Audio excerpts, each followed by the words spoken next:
Welcome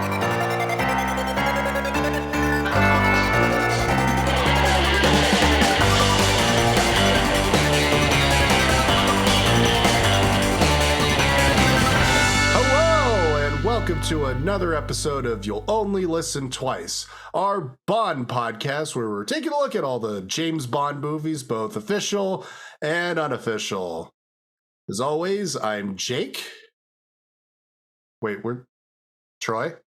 Where the fuck is he? He's supposed to be here right now. We have a very important guest right now. Yeah, no, like what the fuck is he doing?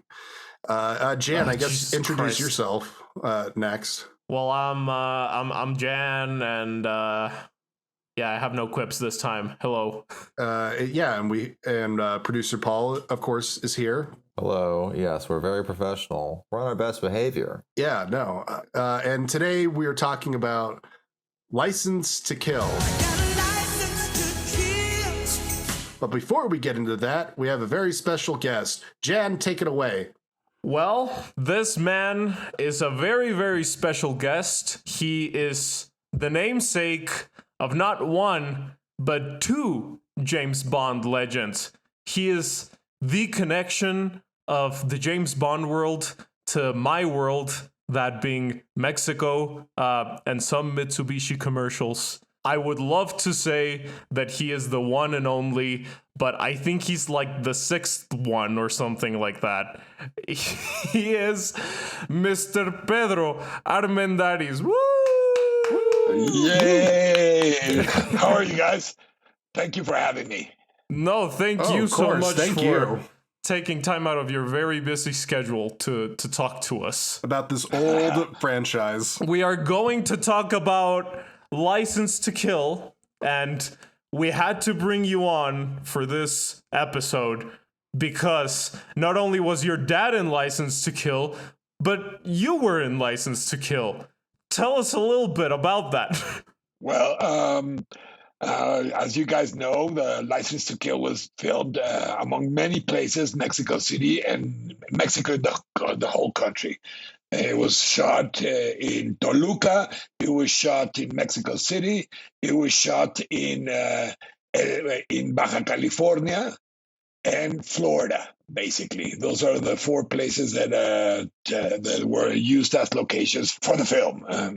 And I had the privilege, or the unfortunate privilege, to work as an assistant director in the main unit here in Mexico. Did they film in Mexico for budget reasons or why? No, basically they shot it in Mexico because remember the movie is supposed to take place in on a fictitious country and Isthmus.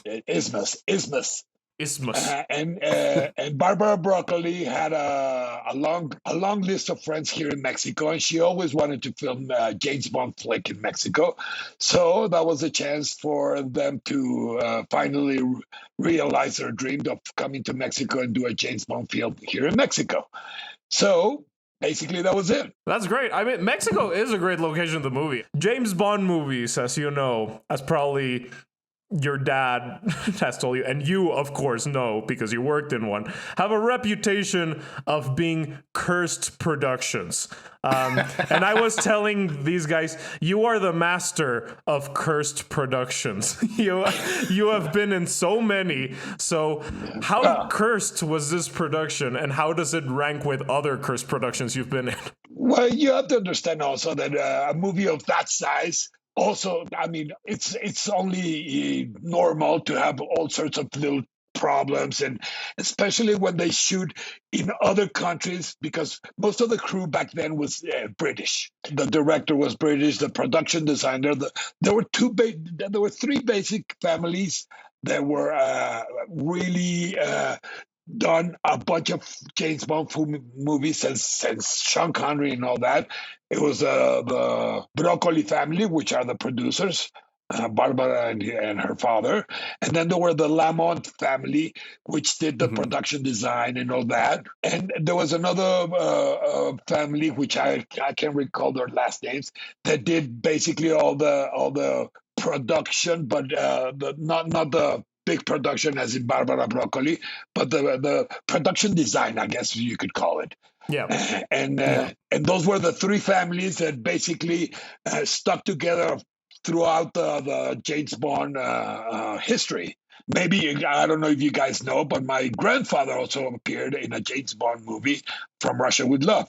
Yes. So basically, when I was when we shot the License to Kill here in Mexico, my family became famous among all the families that were involved in James Bond, because my family was the only family that had three generations working in a James Bond flick. So they gave me all sorts of crap for that, but it was fun. Yeah, no, your grandfather is one of the best side characters in a James Bond movie. He is period. one of our favorite. We gushed about him extensively when we talked about From Russia with Love. And I don't know, I'm going to give you a little story about that.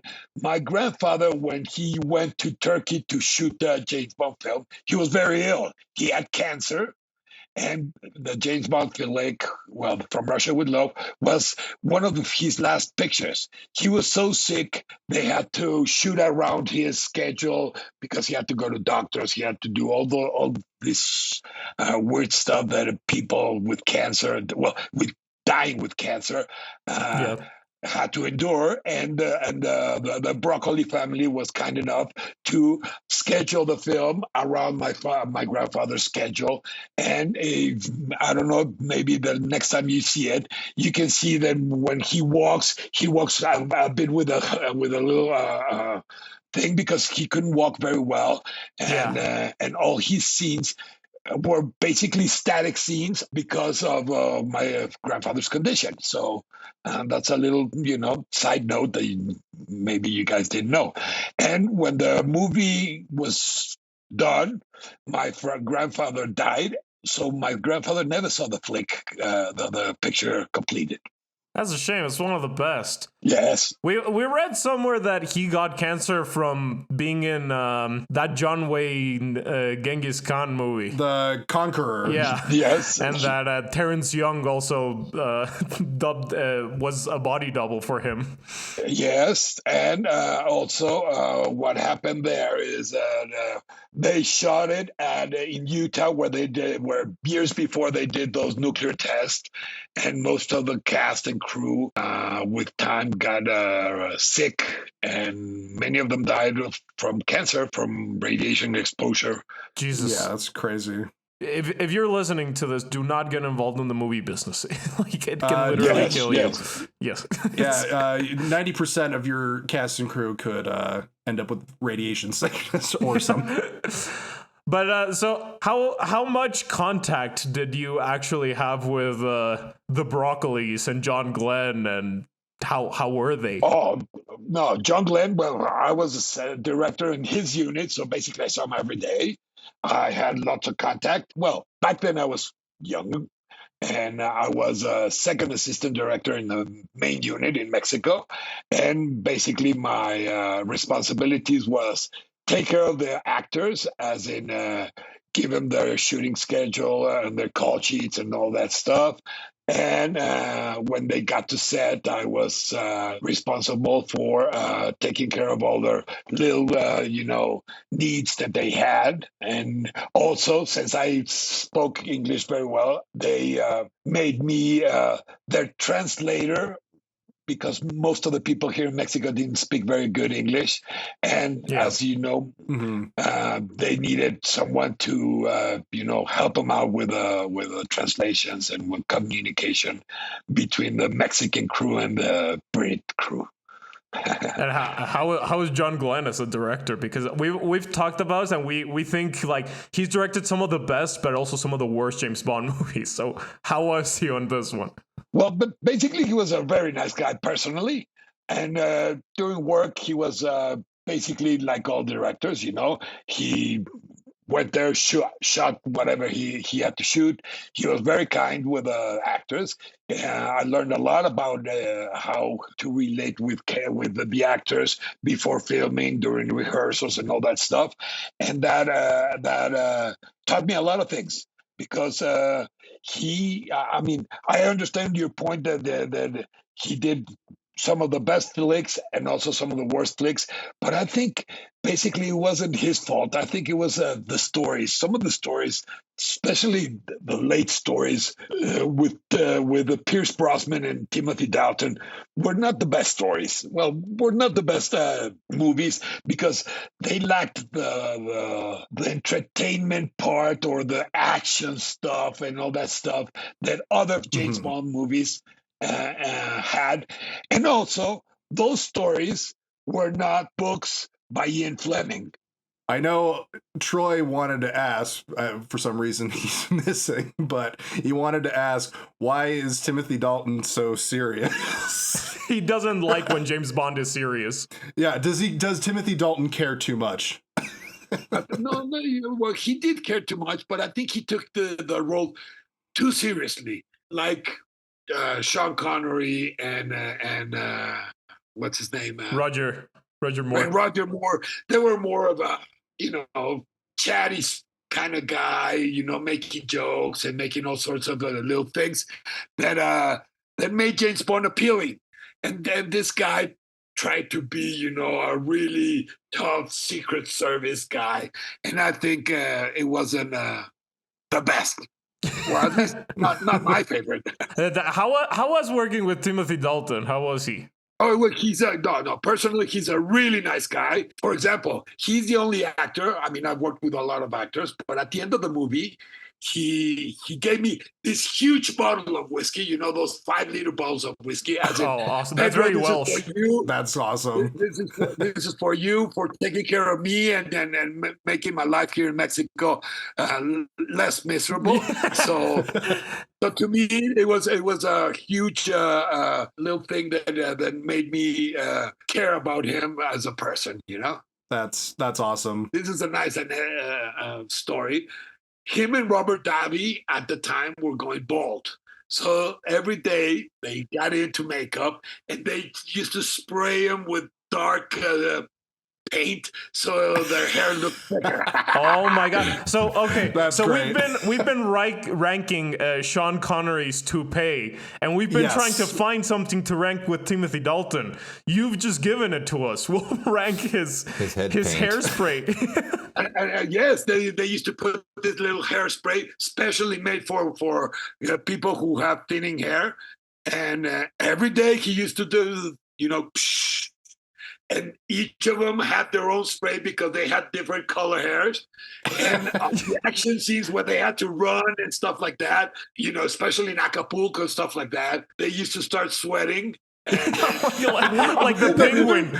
They look like Rudy Giuliani. Exactly, like Giuliani. They used to start putting this little dark trails of sweat, and they used to say, cut, makeup, and they used to come up and redo all the hair. That's gross. Well, I figured about Timothy Dalton because I was watching License to Kill. I'm like, wow, his hair was kind of thinning then. I didn't know about Robert Davi. That's funny. Robert Davi basically wasn't in the front. It was like, back with Robert Davi's fine because he's the bad guy. With Timothy Dalton, it is a problem because he's supposed to be the coolest guy on earth, and he looks like a bellboy. He looks like if Tim Roth was James Bond. He doesn't look like a bellboy in License like to a very Kill. handsome bellboy, but Come on. A very British bellboy. Yeah, a very British bellboy.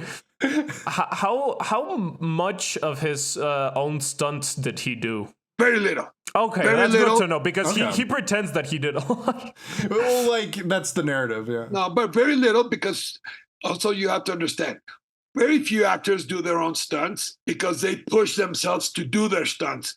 But in the production sense, it's a really high risk because if he jumps and breaks his leg, then you have to stop the production for the time that it gets him or heals or whatever. So it's always the producers want to have stunt doubles do the stunts. So like that, there is no the possibility of the production stopping and these guys losing a lot of money because, I mean, if a production stops, especially the main character, one, then there's nothing to do and you have like 400 people in another country. Yeah, that's now that we're talking about stunts. Jake, you were very curious about some particular ones. Why don't you take it from there? Yeah, so the main truck chase, I mean, it looks great, but apparently making it was a complete and total nightmare, and it was completely cursed, and there were not just one, but several weird, creepy, cursed things that happened while shooting that sequence. And I was wondering if you heard anything or witnessed anything. I didn't witness anything because I wasn't in that unit. That was the second unit, and that was the action unit. I was in the first unit. But basically, what I heard is that it took a long time. That remember the truck that pops a wheelie? Yeah. That truck was made specially for that scene, and it was made in the U.S. And when they transported it to Mexico, something went wrong. And when they did the first rehearsal to shoot that scene, the truck didn't pop a wheelie, so they had to reschedule that particular shot. And it took a long time, and it was a hassle, and people were very pissed off. And they had to fly because on that scene, remember that you see the truck come up, and when it hits the ground after the wheelie, it's so amazing. You see it's great. Going inside the truck when it passes through the flames. Mm-hmm. Yeah. And you're supposed to see Timothy Dalton inside the truck. Right. Yeah. So they had to fly back and forth Timothy Dalton. He was very upset about that. He was and the stunt guy who did the actual wheelie, because it was a real wheelie. It wasn't like cables or stuff like that. It was a truck that was rigged to pop a wheelie. It was a French guy who was at that time supposed to be one of the best stunt car scene drivers in the world. So they hired him especially for that scene, and it was a nightmare from what I hear. Thank God I was in Mexico doing the nice, quiet things with the girls and all that stuff. Yeah, you were chilling in Acapulco with drinking with Robert Davi. But what was that location? Because that is like one of the most insane mansions I've ever seen. Well, here in Mexico, we call it the House of the Shah de Iran. But basically, that house was made by the Shah of Iran. When he went exiled from Iran, he went to Mexico. He went to the U.S. The U.S. kicked him out because they had relations back then, and they didn't want the Shah of Iran to be in the U.S. So he decided to go to Mexico. And the time that he was in the U.S., he put a lot of money, and he made that house in record time. And he was there. Wait, what? And in Mexico, they call it the Shah, the House of Shah. But afterwards, it was bought by a guy named Portanova. He was an oil person in Italy who lived in Houston, and him and his wife bought the house, and they used it for vacationing during the winter part of the year. Okay, so you didn't meet the Shah of Iran. No, but I met the Portanova. That's a little better. and it's very funny because the Portanova, before he made his millions in oil, he was quite poor. And when my grandfather went to do a movie in Italy, this guy, which later became filthy rich, he was an extra on the movie. Oh, wow. And when my father went to film James Bond, the Portanovas were there, and the Portanova was so excited to meet my father because my grandfather basically got him the job as an extra in the movie in Italy. So he was so excited that, oh, your father was the greatest man. He gave me my first break, and I was an extra in the movie that you were in, that your father was in. So it was quite nice. Oh, that's a nice story. Another little story about the movie business. Well, speaking about your dad, I mean, as a nepotism baby myself, I know it's annoying to ask about the dad, but I feel like I must ask you about your dad in this movie. You know, like how did he, like, he was already very famous by this point, I think, but how did he get the role? He's President Lopez, you know, he's the president of Isthmus and gets with Talisa Soto at the very end of the movie. He gets with Talisa Soto, and he looks great in that fucking Videla outfit. You know? Well, basically, how my father landed this job, when Barbara Broccoli decided to go to Mexico, she was very good friends with my grandfather. And when he died, she kept in touch with my father, as in, Pedro, we're very sorry about your dad, blah, blah, blah. And then my father started to become a bit more famous. And he did some European films and American films. Basically, when he got the chance, he went and visited the Broccolis because of the kind things that they did towards my grandfather in his last days. And when Barbara Broccoli said, we're making a movie in Mexico, she said, and the president of business is going to be Pedro Armendáriz. Hell yes. So basically, he landed the job without even doing a casting. Amazing choice. Yeah, like I know. I don't mean this as an offense. I mean this as a compliment. Your dad looks perfect for a South American dictator. And I don't know if you've seen many of my father's movies, but in most of my father's movies, especially American movies, my father always does it as a corrupt politician and all that. So it fits perfectly with his profile as a Latin American corrupt politician. I know. That's what. There's one where he played Santa Claus, and I was like, I don't buy it. No, because he got typecasted. He always did the bad politicians or the corrupt cop or stuff like that. So what else you got, Jake? Well, since you're talking about Robert Davi, I had a question. Apparently, he was method on the movie. Like, he took his character very seriously. And I was wondering, did you see any of his method antics? Because apparently he would like go into clubs or something and pretend he was a Colombian drug lord. Oh, that's just him. But I don't know. But he's right. He never got out of character. He always was. It was quite funny because I mean, Robert Davi's a big guy. He must be like 6'3" and thick shoulders and stuff like that. And here in Mexico, we're all tiny. So the difference between Robert Davi and, for example, Driver was huge. And he used to get out of a truck at his hotel, and he used to walk into where the bellboys and do this mean faces to them. And then the bellboys were like shocked to see his head doing all this sort of thing. Did he walk around with the iguana? No, the iguana, it's a very funny story. Iguanas, well, I don't know if you know this, but iguanas, they bathe in the sun like all reptiles because they need heat in order to their metabolism to start running. Are we talking about the iguana or Robert Davi? No, the iguana. Okay. Both of them. No, but the iguana. So in order for the iguana to sit still, they put it in a colder temperature, so the iguana's metabolism would go down. And when the reptiles' metabolism go down, they don't move at all. So it was easy for him to handle it. And it was funny because back then they didn't have these modern lights. There were the movie lights used to give out a lot of heat.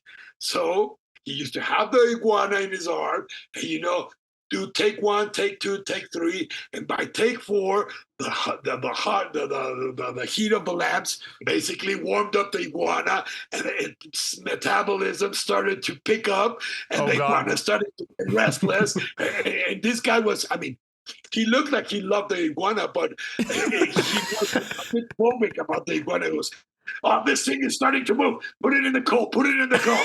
Let's take 5. Let's take 5.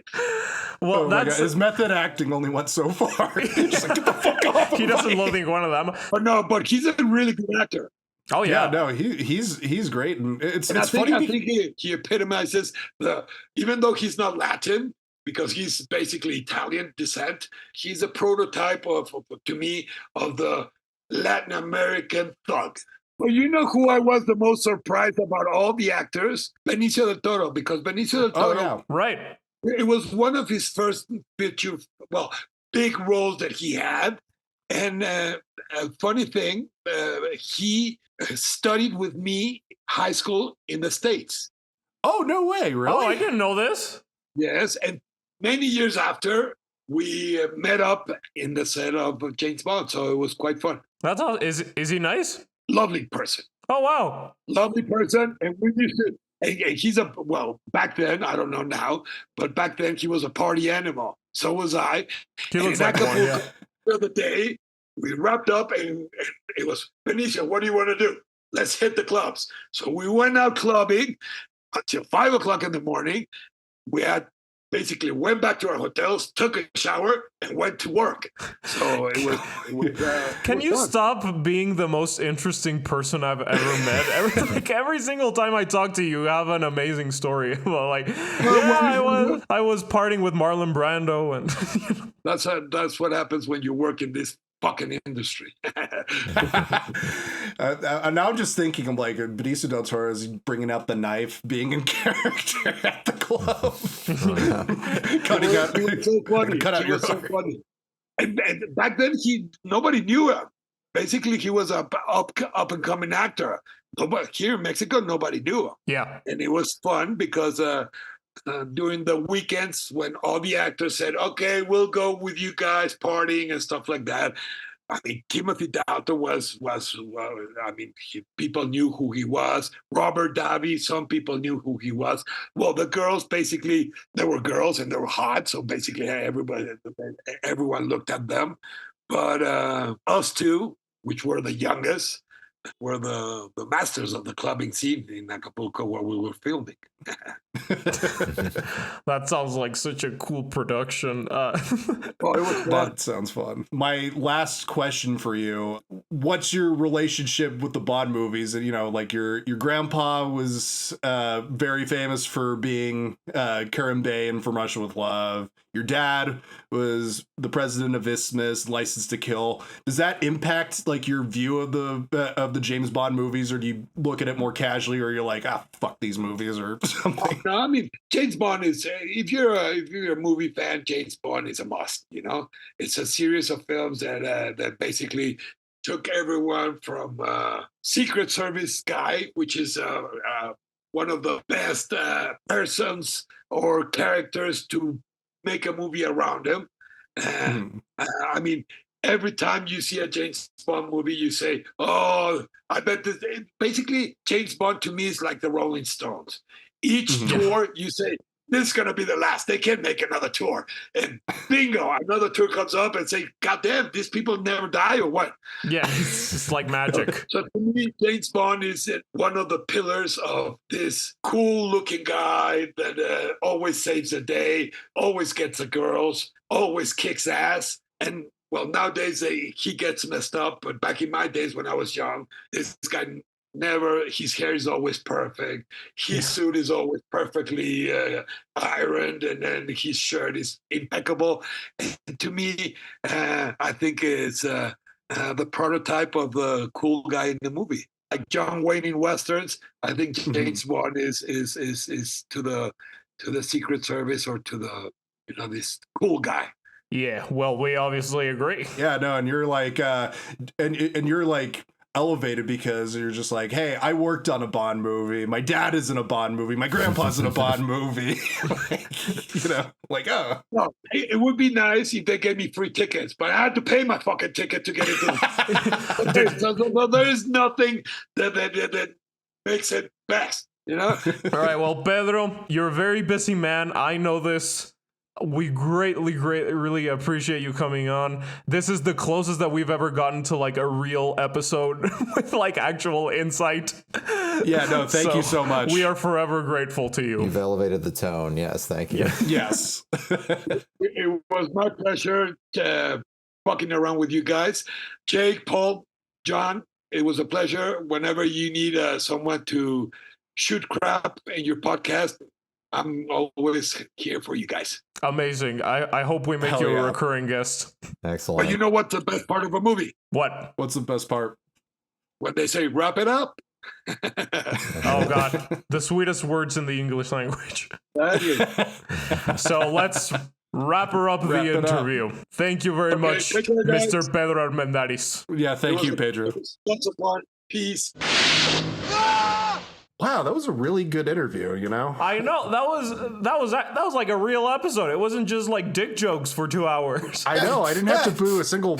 Troy, what the... Hi, I'm Troy. Oh my God, Troy! Where the fuck have you been? Troy, why are you bleeding? Oh my God, guys. You're not...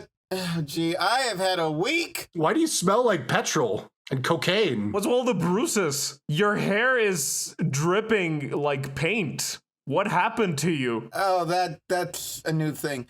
Yeah, it's crazy, guys. I was trying to get over here to do the podcast for our really big guest. I had so many questions for him about License to Kill, but I had to go stand up in my best friend's wedding, and then we were on the way to the wedding, but then we got diverted because we got a call in that a drug dealer named Hans Honchez was in the area. So we had to go get him, and then we caught his plane and we got him. So I went to the wedding, and my friend Milik Smiter, him and his wife Bella, they were very nice to me, and I'm like, great wedding, woo! And then I'm gonna get here to the podcast, and I'm at the airport, but then I hear the drug dealer got out of the prison, and then I went to Milik's house, and his wife was dead, and Milik was there. He wasn't dead.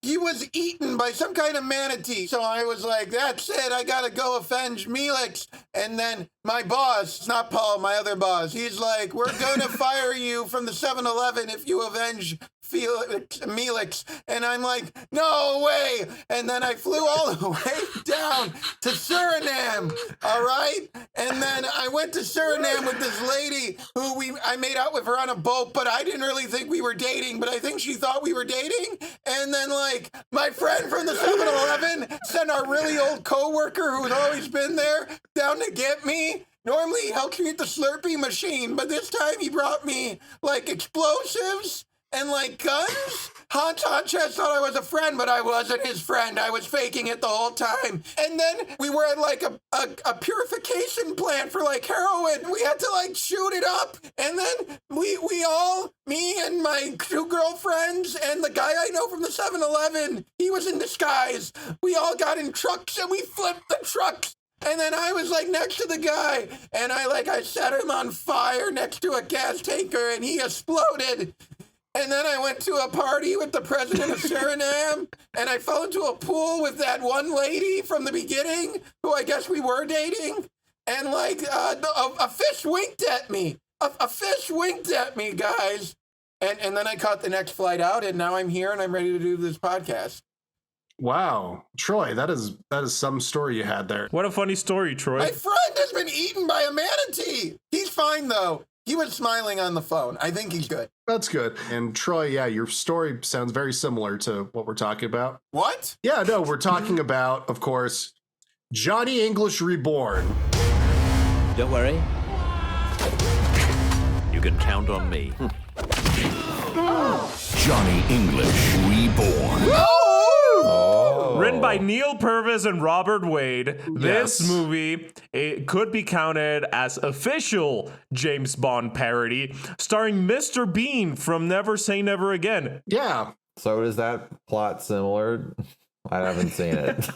I saw the I first haven't one. seen it either. I saw a trailer to You a Johnny didn't watch English the movie we're once. supposed to talk about? I did Well, not do my homework. Johnny English Reborn is starring Timothy Dalton in his second role as James Bond. Yes. So let's talk about License to Kill. All right, it'll be good to get my mind off things. All right. Yeah. So, Troy, you missed the whole interview where Pedro was giving us all the details, all the behind the scenes details. So I don't feel like it's necessary for me to really add anything to what Pedro talked about, but I'm sure you'll listen to this once this episode comes out. It doesn't Yeah, I'll matter. listen to it. Did he figure out why we watch these movies? I'm still asking myself that. Yeah, he was like, they're fun, but you guys are insane. You're doing this as a project. Oh, all right. Yeah, that's valid. So I remember when me and Milik saw our first James Bond movie. was it License to Kill? No, it was Dr. No. We go way back. I know you guys think he looks different every time you see him, but we go way back. He looks like the guy from The Fly. The Melix that got married we haven't seen him in a while. That's true. No. I remember when I stopped hanging out with him because he was really like racist. You what? That's the thing with Melix. It's like James Bond has really only gotten like a really like sharp facelift once, from Roger Moore to Timothy Dalton, but Felix is like Benjamin Button. He's like an old man in Goldfinger, and he gets progressively younger. Well, Felix Leiter, the fictional character, not my dear close friend, he yo-yos too. Like in Living Daylights, he goes from like a boring young guy to a cool old guy who might be in a throuple with James Bond. Oh yeah, Della is very, very comfortable with James Bond at the beginning. Mwah! That's a custom. You see, the bride always gets to kiss her best man. I thought it was the other way around. Were you guys, not to skip ahead in our plot summary, but when Felix and Della are talking to James Bond at their wedding, did you think he was going to do like the Bradley Cooper Bernstein thing where he's like, I had sex with both of you, I'm writing it in, There was definitely some sexual tension there. We love you. Yeah. Most definitely. Yeah. Like I said, he, like you say, Troy, he cares too much about his best friend getting maimed. There does Yeah. seem to be some ambiguity when it's like Bond's like, I have to make it to the wedding, and I'm like, But yeah. not again, not again. It worked out so well the first time. I mean, I think that's the moral of License to Kill. Do right? not Is invite James Bond to your wedding. Yeah, don't invite James Bond to your wedding. Don't get married to him. Don't fall in love with him. Don't be friends with him. The first minute of this movie, he's getting in a car to go to a wedding in what looks like it could be Louisiana. I'm like, oh my God, how are we back here? No, we're in the magic of Florida. No, Yes. we're back in the Keys. Although I gotta say that those bridges, what do they call it, the 7 Mile Bridge or 11 Mile Bridge. The bridges from True Lies. Yeah. Yeah. It looks it looks like the Lake Pontchartrain Causeway, which is by New Orleans. It fooled me because I'm uninformed. Paul, you gotta just pick where you're from. Is it Australia? Is it Texas? Or is it New Orleans? Or is it Germany? Or is it Germany? He's just white. Jan, you can't just That's say an unrelated. that. You can, yeah. I gotta say, offense. I was really disappointed that Felix didn't invite Mrs. Bell to his wedding. Yeah, that's the least he could do. She could have just flown right over. Okay, wait, so question. So Felix is only friends with James Bond, right? He's not like friends with M. He's friends He's with not Sharky. I mean, James Bond it seemed like he was the best man. He was. Yeah, he was the best man. Which, okay, that raises another question based on the idea if James Bond is famous or not. Is it a good idea for an American CIA agent to have a 007 MI6 agent as a best man at a public open-air wedding? No. Well, especially when it's a Right after capturing a drug dealer. especially when it's the one British agent whose superpower is being famous Yeah. Being the worst super agent of all time. and Yes. starting all of his missions by being so famous that someone's trying to kill him, and then he allows himself to be attacked so that there can be a plot. We're pretty much talking about the movie now, and like I feel like we got a hefty bit of backstory with Pedro. So shall we just start talking about the movie? Well, can we briefly cover, Jake, like between what happened between the last movie and this? Like, what was the reaction to Living Daylights? How do we get up here? Well, The Living Daylights comes out. It's a big hit in the UK, not as much of a hit in the US for some reason. And they're not quite sure why. Why? Does America not like the Mujahideen of Afghanistan? No, they loved them at in the time they were quite in 87 popular. and 88. They were quite popular. They were What the made freedom more fighters. money, Rambo 3 or Living Daylights? I think Rambo 3 Rambo, did. yeah. Oh, that's brutal. Rambo 3 was one of the most expensive movies ever made, though. That movie dedicated it to the Mujahideen. That was a mistake of the Living Daylights. They should have had a They should have had a fake placard. That's why we dedicated our episode to the Mujahideen, and that's why it will be our most viewed episode. I am manifesting it. I was gonna say, Jan, me and Melix were hanging out with like intelligence agencies, and you might want to watch out. You might be on a couple watch lists right now. Jake, tell us about License to Kill. Yeah, so at this time, so MGM bought United Artists in the early 80s. So James Bond, along with Rocky and the Pink Panther movies, are like MGM's like biggest money-making franchises. Like guaranteed, we're going to print money. Very weird days. Very weird days. So by the time License to Kill comes out, MGM was just like, okay, we're struggling for cash. You got to keep the budget down. They initially wanted to film the movie in China. And as Pedro told us, they ended up shooting in Mexico.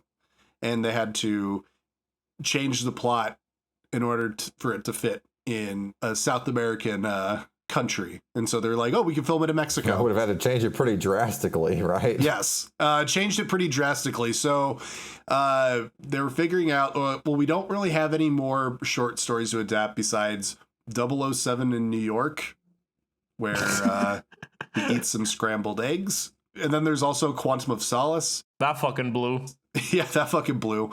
That was actually a title. Okay. Yeah. Yeah. I No, didn't yeah, know that's that. actually a short story. I thought that was AI generated. No. That's why it's such a weird. I was like, what the fuck is a quantum? What is solace? What is off? Okay, so the short story is about like Bond talking to a guy, and he describes this thing called a quantum of solace, which I'm sure is a phrase that Ian Fleming came up with, and was just like, wow, this sounds so smart. I'm gonna make it a short story and use it somehow. Well, isn't the short story like James Bond is trying to give someone like a quantum of solace? No, the guy is explaining what a quantum of solace is because he's been through some tragedy or some shit like that. What is a license to kill? So a license to kill, I mean... It's just been revoked. Effective immediately. Your license to kill is revoked. It's been revoked. Actually, okay, so speaking of License to Kill, the original title of the movie was going to be License Revoked. DMV ass title. No, that's why they got rid of it, was because they tested it with American audiences and they were like, James Bond's lost the ability to drive. They're like, shit, we're making this movie for America. In the behind the scenes, John Glenn was just like, they were saying that most American audiences don't know what revoked means. And I'm just like, what? I find that hard to believe. It's like, no, because it sounds like your license to drive, you can't drive anymore, like he's geriatric or something. And we've just gotten rid of the geriatric Bond. Yeah, the poster should just be Timothy Dalton very distraught, like looking at his like license. It's just Timothy Dalton on the bus. Yeah, like sad. But yeah, as you were saying, Jake, so this is the first wholly original, like, not even the title is from Fleming. Yes. And maybe, I don't know, like, Pedro was saying that, like, some of the movies that aren't as good was because they weren't adapting Fleming. But I feel like this one's good just because they were like, okay, we're not doing any of that. What's the plot? James goes after a drug dealer at the end. Well, arguably, it's, I know Pedro said that, but arguably this is more Fleming than the previous movies because they actually adapted like a section of Live and Let Die, because Felix being eaten by a shark is a major plot point in Live and Let Die. Does he die in that? No, he doesn't die. No, he's fine. It's the exact same thing like in this movie. Ian Fleming was going to kill him off, but then they're like, but you're going to alienate all your American readers if you kill off the only American in your book. Yeah, killing Felix Leiter seems like a terrible idea. I don't know which movie would do that. I know. It better be the best scene in the movie. The weird part is that Felix doesn't come back after this movie, so even though they don't kill him off, like, he's not in the Brosnan film. No, not at all. No. But we get Jack Wade, but that's for another time. So anyway, when they're writing this movie, it was Dick Maybaum is back, writing with Michael G. Wilson. They've written the previous couple Bond movies. And the 1988 writer's strike happened while they were making it, so Dick Maybaum couldn't work on it for a bit, so Michael G. Wilson had to basically write the script himself, and they're just like, okay, we're gonna do Bond is going to go rogue, and we're going to tailor this to Timothy Dalton's strengths, because in Living Daylights, like, the best scenes of him are like when he's pissed. He's very intense. He's very emotional, something that Troy doesn't like, even though he likes when Bond cares, but he can't care too much. Fuck you, Troy. Anyway. Because then he can't be a secret agent. It's very telling that it took them 2 movies to go, this guy has to quit his job. Well, it's like every single Mission Impossible movie, it's disavowed, right? That's the drinking game. Yeah, but hear that's that Mission word. Impossible. And also, Mission Impossible is worse than James Bond. False, but yeah, that's right. Hot Debatable. takes, What I was going to listeners. say is, it's a stroke of genius in the Mission Impossible movies to make Why? him disavowed, because It happens every time. At a certain point, the leave. stakes are high every time, and it's But nothing amazing. happens. It's amazing it took them this long to realize, like, hey, we could raise the stakes if James Bond does it, like if he's rogue. Well, yeah, it's you like know? he's still getting help from Q, but it's just because Q likes him so much. Exactly, and it strengthens his bond with Q, and Q is basically his sidekick in this, which is what I always wanted. Guys, Yeah. I'm just saying, I'm working on getting my job back at the 7-Eleven. Me and this old guy at the 7-Eleven, we can stay close even when we're in the same workplace. Him following me to Suriname did not make us closer friends. We already were that close It would be cool if you were still selling like 7-Eleven products by yourself, and he just assisted you with that. That's just a I buddy don't know. lending I you a think he's hand. asking a lot of P. My good friend P. What? Your good friend P. His name is P? Yeah, P. You know, Is it short for anything? all I know about P is that he lives in the balls. It's a development next to the 7-Eleven. Okay, I don't All know right. who this other guy with a name that starts with P is, but I would not like to meet him. Oh So, wait, shit! Oh, It sounds no. like a nightmare. Oh no, this is Die Another Day. I got 2 P's. Yeah, you have to pee. So let's get to the movie proper. So, yeah. Jan, would you like to take us off? Well, James Bond goes after a drug dealer. Yeah. This is what is so glorious about this movie. I agree. You promised me, Jake, a canon film, and for the first hour, it truly is. Yes. It's so simple.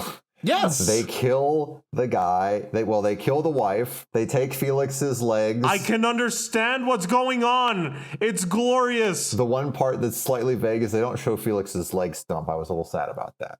We're not sure how much of his leg he lost. It's gone below the knee. His left leg's gone below the knee. It's funny because it was an original story. There was a novelization written of this that tried to be in continuity with the Fleming books. Yes. So in the book, Felix Leiter loses his fake leg to the shark because he already got attacked by a shark. So the same thing happened to him twice canonically Damn. in the books. But it's genius because since he has a fake leg, he can lose it an indefinite amount of time. Yes.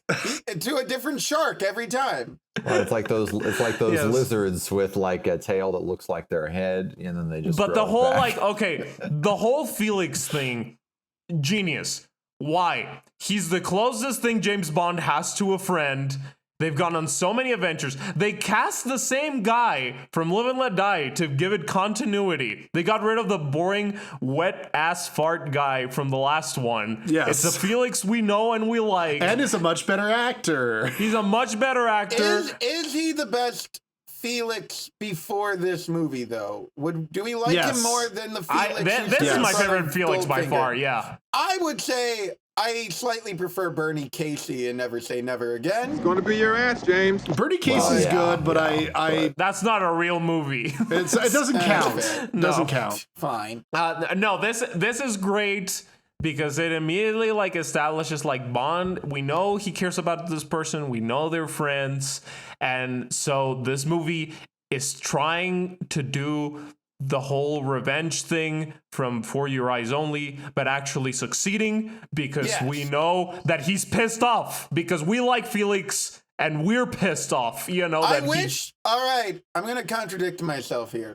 Timothy Dalton in general cares too much in this movie. Here we go. I don't know if he sells the anger as well as in Living Daylight. Okay, now you're just trying to be contrarian. Come on. I'm a very hard to please person. Oh my Jesus god! Christ. You just don't. You could just say I don't like Dalton. You could just say that. I thought I remembered him selling it, and then I'm watching it again, and I'm like, why is Timothy Dalton underplaying some of these scenes? Wait, are you saying God damn it, are you Timothy. saying he's worse in License to Kill than he is in The Living Daylights? Hands down, he gives a much better performance in Living Daylights. Wait, than what? License to Why? Kill. What? Living Daylights, he has nuance. He's able to tease out the complexities of how he cares about Miriam Diabo's character. No. With this movie, it's just one monotone line reading. He doesn't do the quips well. We'll talk about this. I feel the romances are so awkward in this movie. Unlike the other James Bond movies where they're incredible. Oh, Oh, right. they're awesome. Roger Moore could have sex with a plant. Right. And he did. Was Roger Moore in Saltburn? Was he fucking was that he? amount of that would be a different. Is that how Roger Moore reproduces? He comes into a plant and then like another Roger Moore grows out. No, that's how Louis C.K. reproduces, Jan. They decay very quickly, though, is the problem. All right, but you mentioned For Your Eyes Only being a revenge movie, but the funny thing is that Bond is very anti-revenge in that movie. He's telling Marita, that's her name, right? I forget. Who Something. cares? Carol Bouquet with a crossbow. Yeah, but in this, revenge is awesome because it's a canon film. Yeah, no, well, Bond in that movie is just like, you're not going to feel anything if you go out for revenge because, Roger Moore is a nicer, wiser, older Bond. The Chinese have a saying, before setting out on revenge, you first dig 2 graves. And then just not in the same decade, a few movies later, now he's just like, my best friend who's an agent who knew the risk, I need to fucking kill this drug dealer because he fed him to a shark. And actually, no, I'm going back. And killed and raped his wife. Which... Well, here's the thing that's kind of smart about this movie, but they don't develop it enough. And that's what it takes away a little bit from the movie because really the revenge is not about Felix. It's part of it, but it's because Sanchez kills Felix's wife, Della. And we get that one brief callback to On Her Majesty's Secret Service where Della throws her thing at James Bond and goes like, the next one who catches this is the next one who gets married. And he's just like, no. And she's like, did I say something wrong? And Felix tells her, he was married once, but that was a long time ago. Did I say something wrong? He was married once, but it was a long time ago. And that's about as much context as you get. But that informs his whole revenge mission, and it's even brought back up again when he meets up with M, but it's done so underhandedly. The second time it's brought up is when, he is talking to M, and M is going like, oh, spare me this sentimental rubbish. He knew the risks. And then Bond retorts, and his wife. I owe it to Leiter. He's put his life on the line for me many times. Oh, spare me this sentimental rubbish. He knew the risks. And his wife? And that's the biggest moment because that's the reason why he's going after him, because when he went after Blofeld, all he really did, he thought he killed him once in a mud bath, but it turns out he made doubles of himself. And then he banged him around a couple times in a fucking submarine. And then he might have dropped him down a chimney. So we never really got any closure with Blofeld and Irma Bunt, the people responsible, or definitive closure with the people responsible for Tracy's death.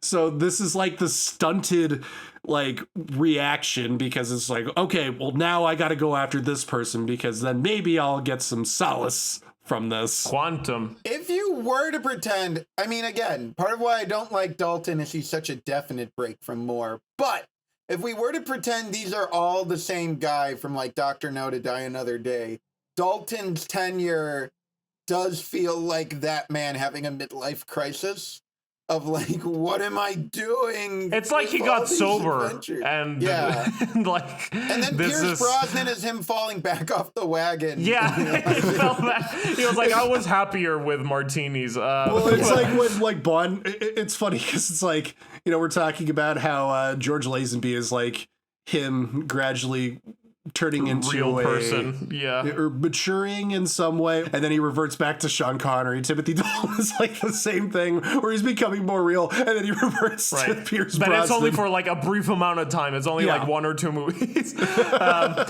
But no, yeah, this is, I think, the best of both worlds, where like, if you are familiar with the other movies, your experience will be heightened and you'll be more emotionally engaged because of that.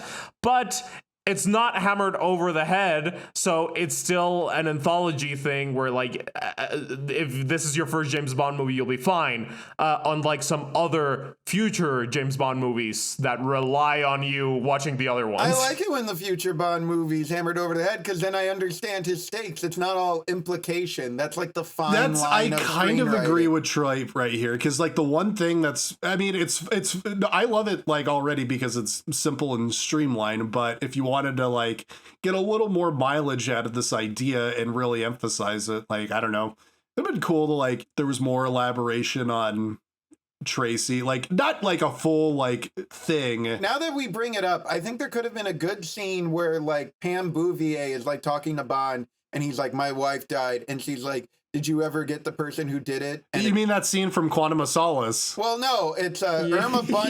Yeah. That movie that fucking blows. No, I actually agree with Troy here. I was gonna say, and he would point out that maybe like Irma Bunt died of a heart attack, because they couldn't mention Blofeld, but they could do that. No, I mean like one line or something, or like a conversation where he's giving some backstory, like, yeah, my wife but like fucking miserable. that's the thing that is often kind of like, it's so simple in the way that is blunt and effective for many canon movies, but what drags down a lot of canon movies is like but you don't understand, I had a wife, I had a daughter. Like, yeah, we saw it, we knew that. Anything else, you know? That's like the best part. Not in Death Wish 3, it ain't. Well, Death Wish 3 is a hate crime. Like, a line is enough is what I'm saying. And the thing that blew my mind, it's so going for it, like the pulp, you know, it's not trying to be anything else. And I was shocked. Yeah. Bond rising from, you know, the deaths and the maiming and all this, and being like, I must, you know, and he throws the thing in M's face and he runs off.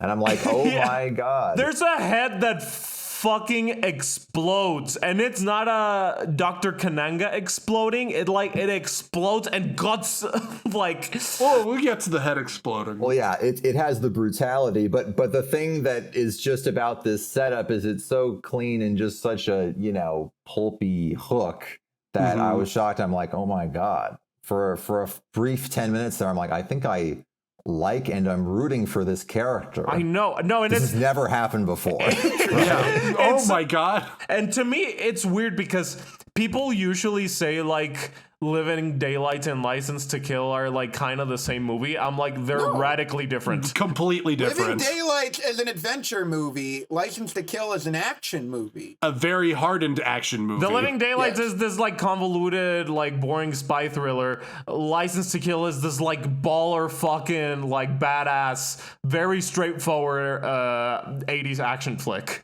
It's awesome. Yeah. We don't even have John Barry anymore. We have Michael Kamen, who is like the maestro of 80s action movies, like Die Hard. Like, I love that rendition. I don't know what the order we're going in for this episode is, but if we're bringing up the music and we're still somewhere at the beginning of the film, do we talk about the worst Bond song of all time? No, I like this song. No, it sucks. All right. It sucks. It's wrong for the movie. It's not License to Kill by Gladys Knight, sung by Gladys Knight. It is not an 80s action movie song. It does not fit a canon action movie vibe. It doesn't fit James Bond, and the lyrics are just, he got a license to kill. It's like elevator music.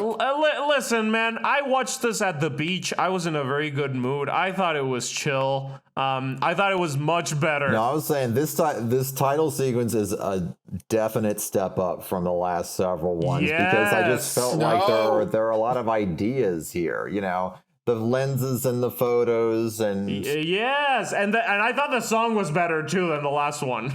No. I disagree with that. I partially agree with Troy where the song doesn't totally fuck. Oh no. You This is gonna be disrespected Troy. I have. You know what? Yeah, no, Troy's not here. Whatever. Fuck it. Well, he'll come back. It doesn't matter. Maybe his friend Melix or whatever came back and maybe Hans Hanches' brother is getting revenge Troy against him. just doesn't like this movie because he lived it, and he's got a lot of baggage he's bringing into this movie. But no, the title sequence is great. It's like, yeah, like the photo stuff. I think just on a technological level, the freeze frames and like different speed ramping is very smooth. It doesn't feel nearly as awkward just because of that. Yeah, it's got some creative like uses of the 007 logo. It's not just like the last one was literally just like women, but like not even in silhouette, or they're not even dancing. They're just sitting there. Which is like, what the vibe was in the last couple movies. And this one's like a little bit more of, okay, I'm going to try a little bit. Yeah, it feels like Morris Bender going like, I feel like this is my last one. I'm going to try to put in a little effort into this. Yeah, so I have one more thing to say about the song, because I lost my train of thought about the song. I do agree with Troy where I kind of think that the song is wildly inappropriate for this movie, because when you're thinking of like the James Bond revenge movie, I'm not really thinking of Gladys Knight that much. Having said that, I really like the song. Yeah! I think it's wrong for the movie, but on its own, it is fucking catchy and it's a soulful. Got a license to kill. I think it's awesome. I think it's vibey. I think it's like the Great Gig in the Sky of Bond songs. It's just like, you know, vibey vocalization. It's just I do think it's kind of appropriate for this movie, because this movie is just one of those movies where you relax and you watch it and you have fun, and that's the song for me, you know? Well, yeah, I don't know. It's just, again, it's just like the kind of shameless like 80s genre, whatever. I don't know. What would you think would be more appropriate for this? Something harder or something more like mournful? Some like 80s techno thing. I honestly kind of think that A View to a Kill. Yeah, A View to a Kill, like a Duran Duran or even Aha sounding thing sounds more like it, because Take On Me. Take On Me. Well, yeah. Aha did Living Daylights, and I really like that song. No, because it's funny because they choose to do like these really badass songs. At least for A View to a Kill, it's like for this geriatric James Bond movie, and License to Kill more so feels like it's the final James Bond movie. Like, this guy is at the end of his rope. He's got a license to kill. It's definitely the end of a tenure. Yeah. Well, and as we were sort of talking about, it's worth noting that Cubby was alive for the production of GoldenEye, but basically this is not just the end of Dalton, but it's the end of really the era, the primary era of Bond. Yes. Of Cubby, of Morris Bender. Agreed. Almost 20 movies, right? Yeah, John Barry is not in this, but he was in the last one. And like, it's, to me, what really marks like this is the end of like this first era of James Bond, and the why Showa era. The Showa era. Really? And yeah, and why I consider people say that Casino Royale is the first proper reboot, but I think GoldenEye is more so a proper reboot. And what signals it most to me is the end of the M office from these movies. It would come back later on, but you know, when James Bond and GoldenEye goes into this like modern looking office, I was like, wait, where's the door with the cushions? I miss the door with the cushions. The gray like studio flats. Yeah. Yeah. Well, I think this is also notable, right? This is true, Jake, that this is the first James Bond movie that did not film anything in the UK.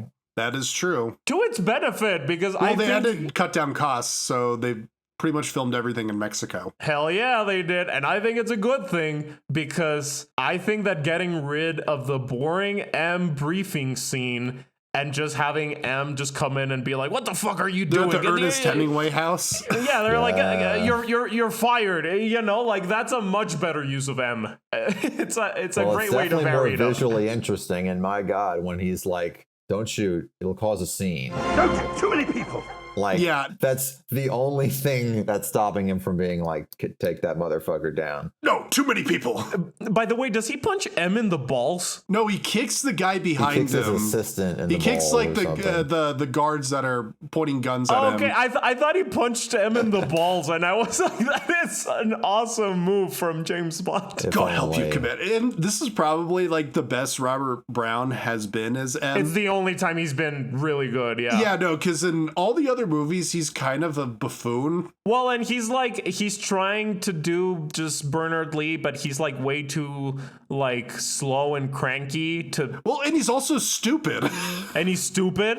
This one like really owned that. Like he's old, he's cranky, he's stupid, and so he's like almost like an antagonist to James Bond. He in is. this. And again, it's like, it's that pulpy, it's that lurid canon thing where everyone's like, the world has pushed this man to the edge. Yeah. You know, it's just very purely functional. you I know? also think that he actually puts in a little tenderness to Bond, because like you simultaneously have this scene where he's telling them not to shoot Bond because there's too many people, but also at the same time he's like imploring him to come back, and then like when he runs off to go on his revenge mission, it pushes into M's face and he says, "God help you, Commander," with tears in his eyes. God help you, Commander.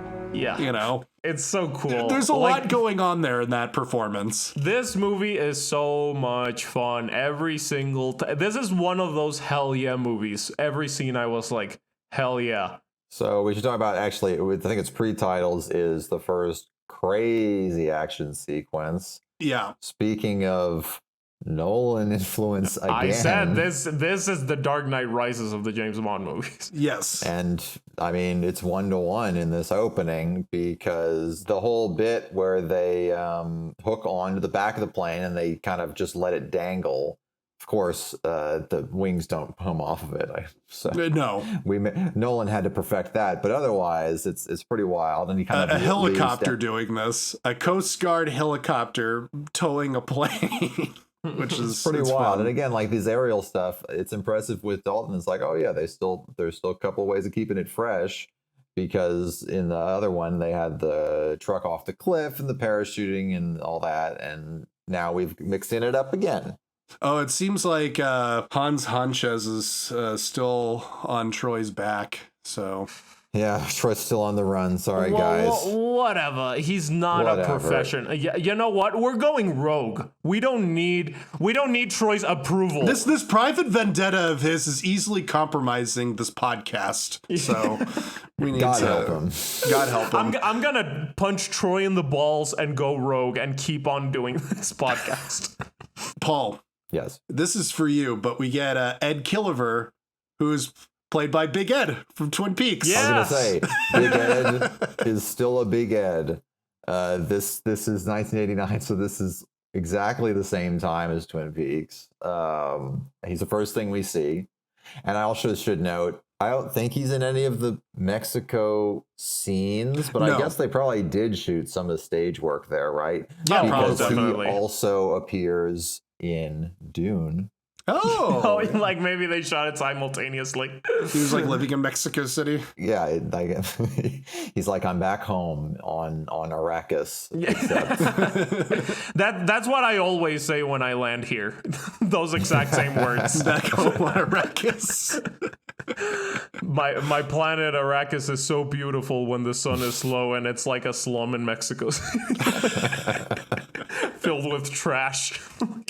my God. Yeah, so he breaks Sanchez out of jail. Oh yeah, another. Well, this isn't a Batman. This is Mission Impossible. Yeah, no, they connection. drive the thing off the bridge. They and drive the armored truck into the water, and then scuba divers pull the guy out. Yeah. Apparently, Robert Davi learned how to scuba dive for this stuff. He was method, as Pedro told us. Yeah, Pedro told us he was method, and like it wasn't just smoke blowing up our ass. He actually went method, apparently. But I still think, like, maybe he went method, but I think it was still just an excuse to do cool things. It's like, I'm going to go method to scuba dive and hang out with an iguana and do tons of cocaine in Acapulco. You know? Probably. Almost certainly. Because he's not acting that much different as, like, in Die Hard. Well, he's got an accent. Yes, and he's quite good at it. And we'll also need to talk about all his other henchmen. He has so many henchmen. We got the guy from Matrix Reloaded. Yes, the fucking councilman Milton of Crest. Zion from the Matrix Reloaded is there. And maybe the machines. We depend on the machine. Anyway, that guy. He's got like a drug dealer, like porn stash.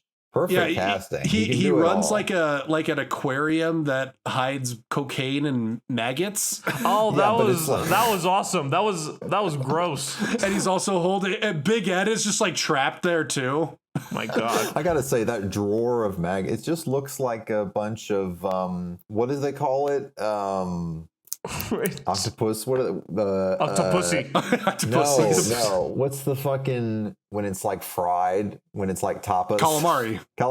Yeah. It's like tapas. It's a drawer of vibrating calamari. Yeah. Like unbreaded. That's just squid. Yeah. He has to eat his way through the calamari. Like you open up the drawer, Paul's just like, that looks tasty. I bet like if this was Sean Connery doing it, he's like, I've got to eat the calamari, and then it's like, no, you really don't. No, I must. Like, those are maggots. That's a calamari, Sean. And he's already like halfway through it. Oh my God, guys! Oh my God, Troy, Hans Hanches didn't kill you. Look who decided to show up. Well, we've gone rogue, we've gone disavowed, and we've continued this podcast without you. What? I can't believe, guys, you don't understand what happened. No, don't tell us. Don't tell us. The woman who I made out with is actually attractive, guys. She had like this weird mullet thing, but then like I put her in a pantsuit to be my secretary, and she's pretty, but I'll never admit it. We share a hotel room. What movie is this? No, this is my real life. This is what happened to me in Suriname. Troy, this basically sounds like what happens in which one was it? The with the horses. View to a Kill? Is that the one where he's got the fucking guy from the other show and he's like, no. What? When he's got the guy who he's like, you got to be my assistant, and he's like, but we're partners. View to a Kill, yeah. Yes, View to a Kill. Well, that's the thing. I was telling Melissa about this, how like when you marathon, this is the worst way to watch these movies, is like watching them in succession, because they literally just start melding in your brain. I'm like, I can tell them all apart. I can as well. I know other people can't, but I genuinely, I was trying to tell Melissa about the movie with the fighting like priests, and I could not fucking remember what movie Yeah, it that's was. For Your Eyes Only. I thought it was Moonraker. No, it is Moonraker. It is Moonraker. Shit, Yeah, I got you. No, For Your Eyes Only, the priests were fighting in real life. Yeah. Oh yeah, you're right. The priests were fighting in real life. They staged a sit-in protest on set. But yeah, no, because Moonraker goes to Brazil after they go to France and LA. I will say this for License to Kill. When they go to a location, I know they're in that location. Yes, they're actually in Isthmus City, a very real place. Troy, right now we're talking about the henchman. We talked about the guy with the mustache, who we all think is really cool. Milton Crest. Oh, the guy with the mustache is a creepy pervert, man. I don't care for him. He grosses me out. Of course, Pedro's high school classmate and apparently like drinking buddy is in his first big role, Benicio del Toro. And wait, all right, can we talk about this? Why is Benicio del Toro wearing the exact same costume here as in The Usual Suspects? Why not? Yeah, why is Woody Allen wearing his same costume in all of his movies, including, well, maybe except for Casino Royale, where he's dressed like Mao Zedong. He just had that lying around. Yeah. Don't ask where Peter Sellers got his costume. I think, I think even though Benicio del Toro, even though he is, like, you can see why he was going to go places, because even though he doesn't say much in this movie, he carries a presence. Well, because he looks scary. Yeah, honestly, he's got like the young Brad Pitt look. I mean, they're very similar age, right? So, that, you know. Him and this is like Brad Pitt in like Cool World. Noids do not have sex with doodles. Yay, we brought up Cool World on the podcast.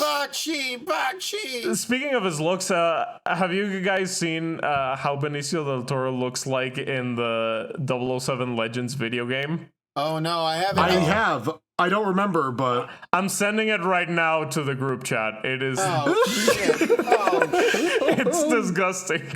oh my god, it's beautiful. He looks like a burn victim. Yeah. has he considered suing them for defamation? It's the best thing I've ever seen. That's the new profile picture of the group chat. Okay. No. Yes. We still have to pull the trigger on making our profile picture Pierce Brosnan popping pills in Black Adam. We've never done that. But it's Changing it right now. Wait. So Benicio del Toro in this movie, he's a monster. Is he the one that killed Della? Yes. He killed Della. He also cuts a man's heart out in the opening. Oh yeah, that's true. He does do that. Right. Well, he gets one of the most brutal kills at the end. But I guess since we're talking about henchmen, and then they sort of try to do like twist henchmen, because at first we think Big Ed, Everett McGill, is with Bond. Oh, He's yeah. supposed to be like a cop or something. Yeah, he was one of the police in charge. He's like interrogating Sanchez at the beginning, and they're like, "Don't be a bad cop. He hates him." And it's like, no. And then he's like, "Hey, buddy, I just take the drug money, and I think that's pretty good." Over by the trap door, old buddy. And then Bond strings him up over the shark tub, and he's like, "Whoa," I was gonna say he gets the badge of honor. He gets the Shark Tank revenge. Well, he has the coolest line, so he picks up the case of money, and Ed is like, "I'll split it with you." And Bond goes like, "You earned it. You keep it, old buddy." You earned it. You keep it, old buddy. And throws it at him, and then he falls in, and it just gets eaten. Jake, I think you put more inflection in that one-liner than Timothy Dalton did. Fuck you. Look, I'm sure you must fucking hate Sean Connery's version of James Bond, Troy, where he's completely stoic. Oh no, he's not in. He's only my third favorite. Dalton's all the way down at fifth. I'm face palming right now. You are such a weird to have a James Bond podcast with, because you're like, Roger Moore's a monster. The next episode, Roger Moore's incredible. Like, Timothy Dalton cares too much. And then the next episode, Timothy Dalton was great when he cared too much. Now he sucks. He cares too much, but also he's too emotionless. Yeah. Well, it's just like he's a pale imitation of who he was before. If you're going to be a bad James Bond, commit to being bad in one way, where you're also a good actor. No, Timothy does okay. He's great in this. He does oh okay. My God. Yeah, no, he's great. Okay, but I was going to mention another weird, well, I guess it's kind of a classic canon thing as well, is that consistently Timothy Dalton is next to giant piles of money or money flying around, and he's just like, I don't care about that. I'm here for the revenge, right? There's like at least four different times where giant piece of money flies around. Everyone's trying to grab at it except for him. Because he's laser focused. Yeah. Oh, yeah. Well, major Scarface fight. Because Felix, not Melix, gets maimed by a shark, but the Florida police are convinced, well, it must have been a chainsaw, because that's what happens in Florida. Right? They sell more chainsaws in the state of Oregon. You can bet it was a chainsaw. Colombians love to use them on informers. Hell, they sell more here than in the state of Oregon. Yeah. Wait, he's like our fifth chainsaw victim this week.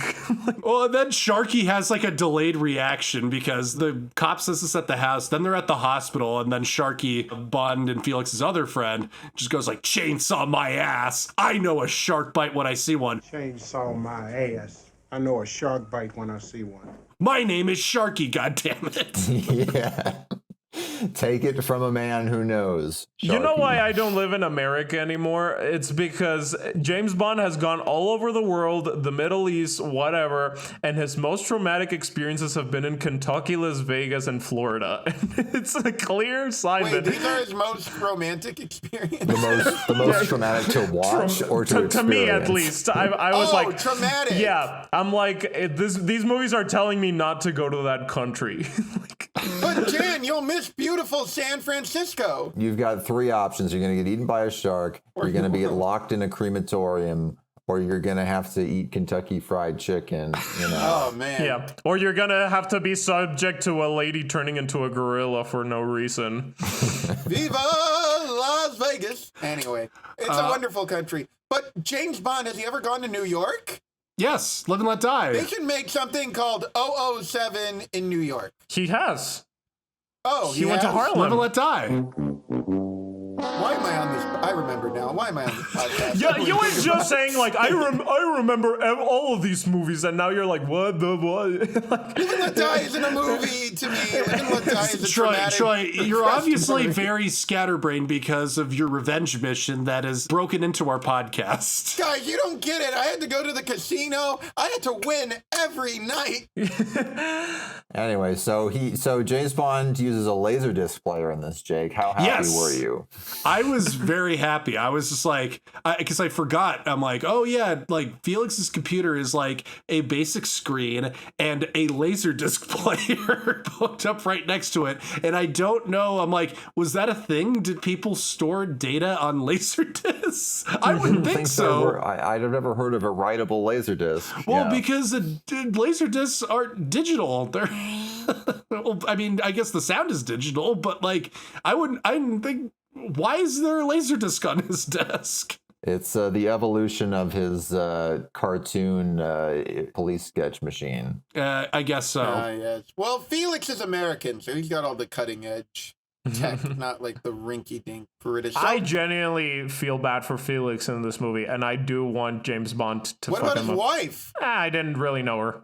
Anyways, after the maggot scene, I think that's when we get the airplane. Oh, did we already do the maggot one-liner? Which is when I go, Timothy Dalton doesn't know how to do one-liners.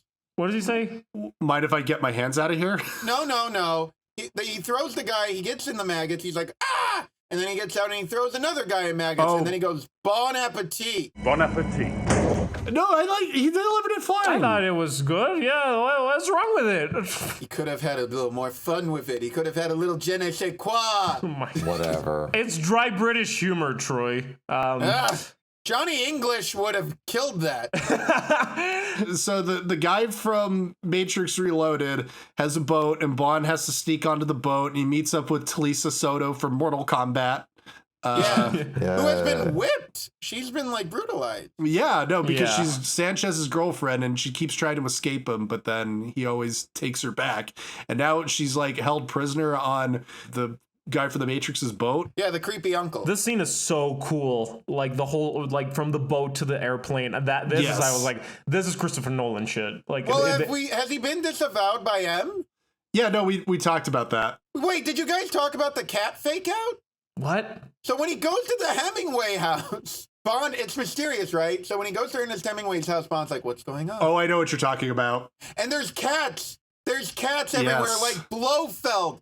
You think it's going to be Blofeld, but it turns out it's M with cats. That's right. Troy, you're right. I wasn't thinking. I was watching this with Melissa, so she was just like, cats. I hate to bring it to you, but Melissa's Blofeld. I know.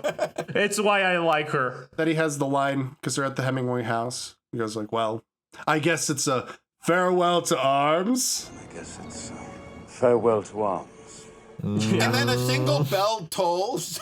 And you're like, yeah. Oh, I didn't even catch that one. And if he was Roger Moore, he would be the old man in the sea. They completely missed it. Now he's just the middle-aged man in the desert. And if he had a son, and that son became aroused, it would also be the sun also rises. Hey. Wait, but we need to get back to the main plot here because we barely mentioned Sharky. Sharky gets killed during the boat scene. Sharky's dead. Sharky dies. You know, this reminds me of my friend who I knew him very well. His name was Dolphiny. Oh. God, when we were trying to avenge Mila. Troy, I'm starting to think that you just went to an improv show and you're making this story up. It's almost like you're gonna be headed to another improv show as soon as we're done with this. Yes, and they're all dead. Yeah, he's like strung up on a hook, isn't he? Yeah. And then the guy's like a dick. He's just like, and guess what? His name really was Sharky, and Bond is like Like, you just see in Timothy Dalton's eyes, he's like seeing red. He just walks out brazenly onto the boat, grabs a spear gun, aims it at the guy who killed Sharky, and just goes, "Compliments of Sharky." Compliments of Sharky. And then shoots him, and everyone just sees he shoots him in broad daylight, and then he has to jump into the ocean because now everybody's like shooting at him. Got the point. Should we also mention that so Bond starts so there's a drug deal happening where Sanchez's guys are moving cocaine. Crest is giving him money. Bond stabs a whole bunch of cocaine underwater. So I like to assume that the whole ski thing when he shoots the spear at the plane and he takes over the plane, Bond is high off his ass on cocaine because he stabbed. Well, I just assume that.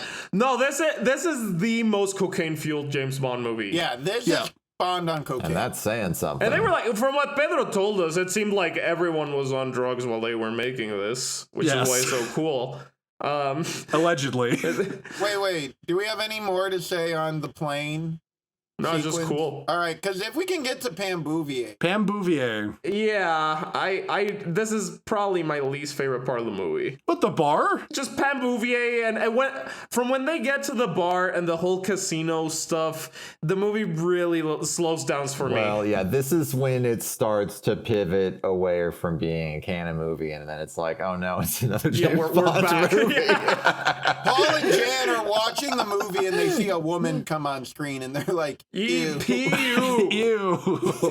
isn't a canon movie anymore. Well, these romantic subplots are often not a key element of, say, Death Wish 3. But I noted that is slightly different from previous love interests. The whole bar thing where it's like, everyone's tough and she's endearing because she's tough too. That's very canon, Yes, that's very canon. All I'm saying, if Charles Bronson was the Bond girl in this, it would be a 10 out of 10. Go ahead.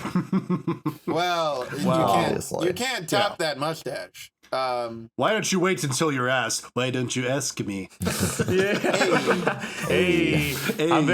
I haven't had a cigarette in 5 years, Mr. I shot him. Bond, do you want me to be your secretary? Bullshit. You don't know about that. Let's start at change.org. Replace Pam Bouvier with Charles Bronson. It's not too late. Remake the movie. Get Ryan Johnson to direct. Ryan Johnson will remake License to Kill with Charles Bronson. AI replace Pam Bouvier. All right, the scene where Bond meets Pam in the bar and they're sitting at the table. I don't know what it is.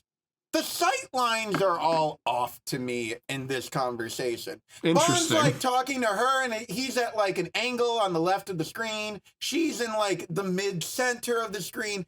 There's never a two-shot. There's very rarely a two-shot. There's a gun underneath the table, which is shot at a weird insert before Bond is even fully looking down. I don't know. The grammar, the whole movie is not well edited, but this scene in particular is not. Well, as we love to note, when the editors step into the director's chair, it does not necessarily mean that the movies are better edited. No, because then they get crappy edited. But I was going to say the other thing that's kind of interesting about that is she's like, do you have a gun? He's like, of course, by Walter. And she's like, I mean a real gun, James. And a shotgun, because we're men and you're just a little girl. And that was kind of funny. But I think that, have they made that joke before? Anyway. But, well, no, what they've done before is James Bond's out of his element, right? You have Spy Who Loved Me, where it's just look at him in his suit in Egypt, and it's more conceptual. Here it's we're tough. Are you tough? It's trying to raise the stakes. Again, very canon, Yeah. Mm-hmm. Yeah. Yes, he's in the biker bar. He's making sure they don't find out he's a goofy goober. Yeah. Benicio del Toro tracks him to the bar, and Pam was Felix's contact with Sanchez's organization, right? That's how she knows him. Yes. I feel like because I guess she's like a pilot. Yeah, these talkie scenes are kind of dull to me, and I think I've discovered that John Glenn.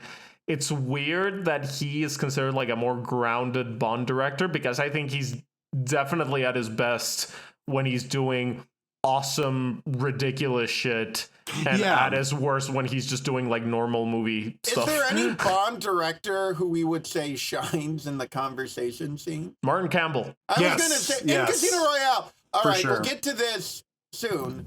I don't think the conversation scenes in GoldenEye are well directed. We'll get to They're it. not as good as Casino Royale, yeah. Well, Casino Royale's like the only real movie in this series. But wait, I thought License to Kill was a real movie. What are we? Which one's a real movie now? This is close. This is close. Well, it's a canon movie. Jake, none of them are real movies except for The Spy Who Loved Me, Spectre, Casino Royale, Wrong. 2006, Spectre is not a movie. and Goldfinger, and Octopussy. These are the 5 real movies. Everything else is fake.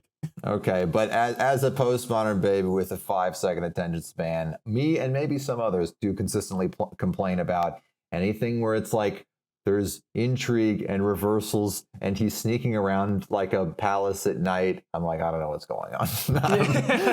Where's the explosion? Sorry, It is a complaint. And maybe the directors feel the same way.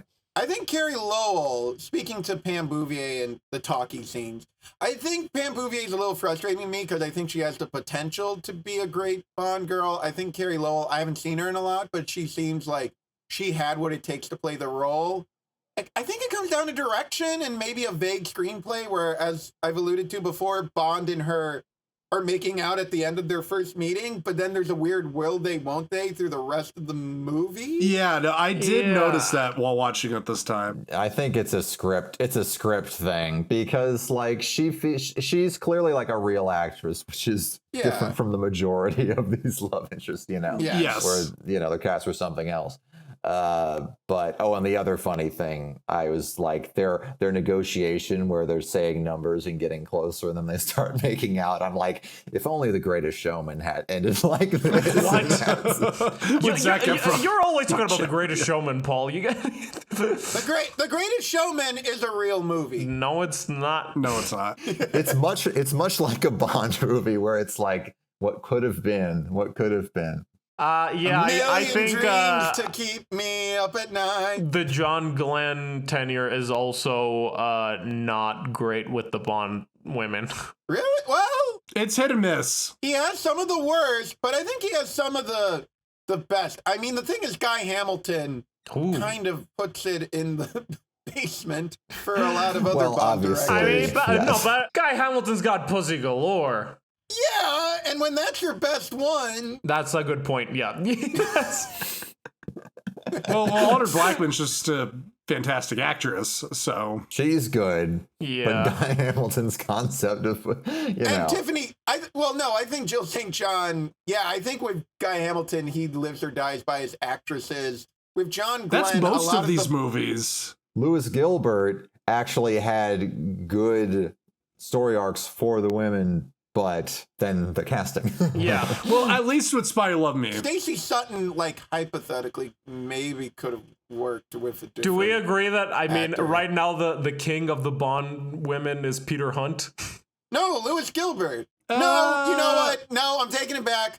I'm thinking it over. I'm having Holly Goodhead flashbacks. We'll give it to Hunt, obviously. But that's not, you know. And that is where we'll stop this argument. We got to get to Isthmus. Yes. Yeah, my computer could die at any second. You mean your revenge plot will keep going, Troy? Oh, yeah. I may have to go back to Suriname wearing crappy clothes. And who is the president of Isthmus? Woodrow Wilson. Yeah, Paul's love interest in this. Hero. But actually, you know what? I might have to put up another portrait next to Wildrow, my friend, because Pedro is another dictator with a lot of good, with a lot of aspects to like. Yeah, he has 2 lines and he nods, but he looks great. He looks great in the role. Yeah, I love that uniform. Yeah, no, I mean, it's nice to have him. It's a nice link to the past. And also, like, he's not the only legend. Like, because they shot this in Mexico, there are many legendary Mexican actors in this that just have, like, a couple scenes. Like, Claudio Brook, Simon of the Desert himself is in this. Oh, yeah. Simon of the Desert is in this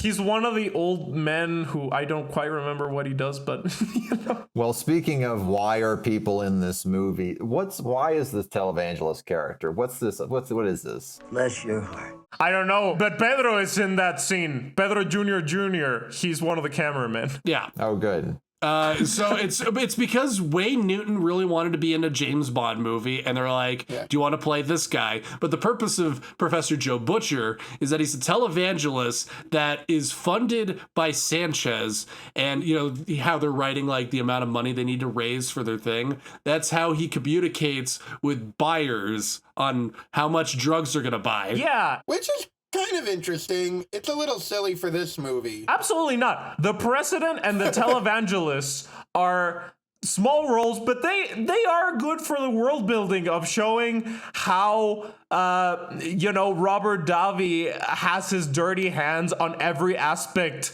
of this country and the politics and the economy, which is how it works in some countries. It is memorable, like there's just a combination of aspects with like the ruins or the whatever, the his ancient retreat thing, which apparently was an actual Indian. They built it for the natives in Mexico, like I don't know which president, and it was built and then it was completely abandoned. None of the natives actually used it, so they're like, no, it was a stupid idea. So they're like, fuck it, we'll use it as Joe Butcher's like weird culty sex dungeon and cocaine plant. And I mean, Wayne Newton, like I guess he's not really in it until the end, but he does an okay job. I love Wayne Newton in that. He's funny as fuck. He should have sung he's Donkashay. Why didn't he sing Donkashay? I know, that would have been great. Also, can we mention in the casino scene when he says shaken, not stirred? Here's the one part where I will agree with Troy. It's like, why does he say it so angry? Would you get me a medium dry vodka martini? What is Shaken, not stirred. I don't know. Yeah, exactly. It doesn't feel right. Shaken, not stirred. And it's like, chill. Calm down. He's focused. He's very focused. Trying to be undercover, and he's like biting everyone's head off. He's like, I hate you. He's aggressive. I hate you. But exactly, man. He's supposed to be undercover. Yeah. That's the other thing I like about this. When he actually goes undercover and he's actually fooling Robert Davi, I'm like, oh my God, James Bond is actually doing spy shit. Yeah. Well, he's playing himself. That's the thing. It's brilliant. It's like a good ruse. He says, I'm not a problem solver, more of a problem eliminator. I help people with problems. Problem solver. I'm more of a problem eliminator. And he's got to sell the scariness, and we buy it, and the fucking Robert Davi buys it. Crazy to think that Mank didn't write this because the dialogue is very inspired in this. Well, I'll say I'm doing a disagree. Maybe a signal that the Showa era of Bond. Maybe it's time to wrap this up because we are at the point where Maibaum is taking Mank's bits, the Felix lighter. Well, wait. Here's a bit that feels very Mank. When he makes Pam Bouvier his secretary and gets her new clothes and she gets a haircut and he's like, oh, you're attractive, which, again, you already made out with her. What's going on here? But he gives her the name Mrs. Kennedy. It's Ms. Kennedy. Do you get it? Bouvier, Kennedy, Jackie. Bouvier became Jackie. Well, that's stupid. America, don't you like this, America? Don't you want to buy a ticket to this movie, American audience? Don't you want to see this instead of Batman? Or Indiana Jones and the Last Crusade? Or Lethal Weapon 2? Look, I'll say this feels like less of a relic of the 60s than the previous movie, where it's like this could have been made in this. Exactly. Like, it's not quite, this isn't cutting edge. This isn't. No, this is actually super topical because the whole like South American drug lord thing was like a super late 80s like Ronald Reagan thing. Didn't Robert Davi claim that like Pablo Escobar loved this movie? I bet. I wouldn't be shocked. He claimed he met Pablo Escobar and Pablo Escobar was like, I love this movie. I would not be shocked if Robert Davi said, I knew Pablo Escobar and he said he loved me in License to Kill. That seems very Davi. Pedro and Robert Davi probably went partying with Pablo Escobar during the making of this movie. But yeah, this whole section of the movie with from the bar to the casino kind of bores me a little bit. I wake back up when Q shows up, and then James Bond gets attacked by ninjas. When Q's like, I'm going rogue too. Yeah. My favorite guy in the movie Who? is Robert Davi Sanchez's assistant, Anthony Stark, as Truman Lodge? Yeah, Truman Lodge. He is such a weasel. I love him. He's like Michael P. Keaton. If Michael J. Fox was Gordon Gekko, he would be Truman Lodge. And he's just like, we gotta make the numbers work. You guys aren't being responsible. And I love this. We never get to see the money guy in all these criminal operations. And he's here just being annoying. And he's also an excellent tour guide, too, because he's just going like, we take cocaine and we're putting it in gasoline. Our product dissolves completely in ordinary gasoline, making it absolutely undetectable. And the way he does it, it sounds like a legitimate tour guide showing how, like, a chocolate factory makes chocolate. I love when he's like, well, that's another $8 million to write off. Well done, Franz. Another $80 million write-off. He's like, after... He's like, oh, and then Sanchez goes like, I guess we gotta cut overhead. I guess it's time to start cutting overhead. and just shoots him, and it's so like, he's my favorite part of the movie. I love that guy. I was watching the 1990 Flash, created by Danny Bilson and Paul DeMeo, and there's an episode where they're randomly fighting some guy named the Ghost, and it's him! And I'm like, yes, he did something else. I was so happy to see him. What I like about this movie is that even though this is like trying to be grittier and pulpier, it still introduces like some of the best gadgets, I think, in the whole series. So now that we're at Q, because this movie is really Q's time to shine, here's the great debate. Do we think that M and Moneypenny work together to quietly send Q to help Bond? Or did Moneypenny go rogue and send Q to help Bond? I think they're all going rogue against. That's how I like to interpret it. They're all going rogue against M. Yeah, I don't think M is having a change of heart. Yeah. And I love that Q is like the sidekick, because it's like, you know, it's the classic like friendship with M over. Yeah, like they like his thing with Q is like there's like animosity between them, but like this shows that they still love each other. And I don't know, Troy, how you can say that Timothy Dalton's not good in this, because when Timothy Dalton tells Q you're an excellent field agent, it almost brought a tear to my eye. Yeah. Goodbye, Q. Thanks for all you've done. What? You're a hell of a field operative. Now go. I'll see you back in London. No, because Bond would never say that. And he's worried for him, because when he first comes in, he's like, this is not the place for you. Go home, you know? Yeah. Okay, but real quickly then, because we're not going to talk about Caroline Bliss's Moneypenny ever again. But she does nothing in this. This is her one scene behind the desk in her whole tenure, and James Bond isn't even in it. Brutal. No, thank God. Like, I like that this movie's not doing the boring tropes. I like the Moneypenny tropes. It's a good character bit. I miss the I do too, bits. but I'm fine with it. I'm fine with it in this movie. We have 28 movies where that happens. Well, you don't understand, Jan. If every James Bond movie is not the exact same as the one before it, it has failed in its mission to be a James Bond movie. Except when it's a brilliant deconstruction of James Bond. Oh, yes, except when it's Spectre. Or the man with the golden Son gun. of a fucking bitch. All right, so Q comes, and he's in the hotel room, and he gives him the gadget. An explosive alarm clock, guaranteed to never wake up anyone who uses it. Dentonite toothpaste, which is loaded with plastic explosives. Amazing. And then there's a camera. Pam picks up a camera, and the camera has a laser beam that shoots a picture of Pedro's dad. Yeah. Don't use a flash. Stop fiddling about with things you don't understand. You might easily have killed him. That's odd. I forgot to ask Pedro about that. I was like, how do you feel about your dad getting like incinerated with a laser? Incinerated. It's very fun. And yes, to me, where like, because Pedro is my coworker and his dad looks a lot like Pedro, that scene made me smile. Like, sometimes Pedro, sometimes I'm his boss, sometimes he's my boss, and when sometimes he's my boss, I'm just going to replay this scene in my mind over. Give your brain with an X-ray laser.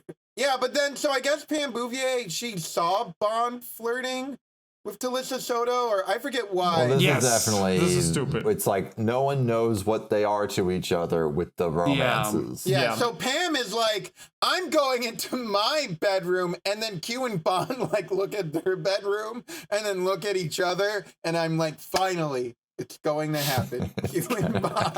They're gonna fuck. Hope you don't snore, Q. We haven't talked even much about Robert Davi. I think he's a great villain. He's the one great advantage this movie does have over License to Kill, is instead of having 3 villains that are like co-parenting the villain role, like in Living Daylights, here we got one guy. He's a great drug lord. He's just a mean motherfucker. He looks like death, you know. He's gonna murder you all violently. We might have just one villain, but we have like 10 henchmen with like between Milton Crest, Truman Lodge, Heller, and they're all great. Dario, and the other guy that takes out the Stinger missiles, Joe Butcher. He has a whole organization. Yeah. Plenty for Bond to kill and plenty for himself to kill in various gruesome ways. They can share them. Even though the iguana apparently tried to fuck Robert Davi constantly, I like it. I think it's a good replacement for the cat. It's very fun. It's something very different. Cute. They blew their cat budget at the Hemingway house. They put all those cats in those scenes. They couldn't afford to take one to Mexico. Yeah, John Glenn was like, get me a cat, and Pedro just comes with an iguana. This is the best I could do here in Mexico. Be careful, the He's iguana the best translator they could find. Here you go, senor. No, sorry. Here you go, senor. Here's your gato. And then John Glenn's like, I'm not doing another one of these, whatever. Well, see, somewhere in this mix, like Pam, she's like, oh, we doing it or what? But then he's like, I have to interrogate you now because I think you're like betrayed me or something. It gets messy. You guys pick on the man with the golden gun, but I think Timothy Dalton, like, no, I like that movie. In general, between who was it, Pushkin's girlfriend and Pam and Talisa Soda's character, I feel Timothy Dalton's Bond actually is much meaner to women than his reputation. He's very. I think it's appropriate here because he's very focused on the mission and he's willing to beat anyone up to get it done. It jives with his character, and here there's not like when he's like brutalizing it. There's not a sexual element to it. He's just trying to get information. And then she's like, "No, but I'm actually good." And he's like, that's the biggest difference. Yeah, no, with Pushkin's girlfriend, like he's still laser focused on the mission, but it feels weird because she's just a bystander out of the whole thing. Pam Bouvier, he like thinks, oh, I've been betrayed because he looks in on Sanchez's office and sees her exchanging money with Heller, which we'll later find out why that's happening. But for the time being, he is about to blow up Sanchez. He's going to shoot him with a sniper rifle that is a camera that is only coded to his palm print, which they later use in Skyfall. Yeah. Timothy Dalton and his giant ass guns. Well, he has to catch up to Rambo. He's trying to. This is when the movie got elevated from like, I'm kind of losing interest to like, okay, this is top 10 Bond of all time. As he's doing this, he gets attacked by ninjas. And I'm like... Wait. Is this before or after he gets attacked by pigeons? This is after. Well, as we discussed earlier, that's a John Glenn staple, is that Bond has to be attacked by a pigeon or a monkey.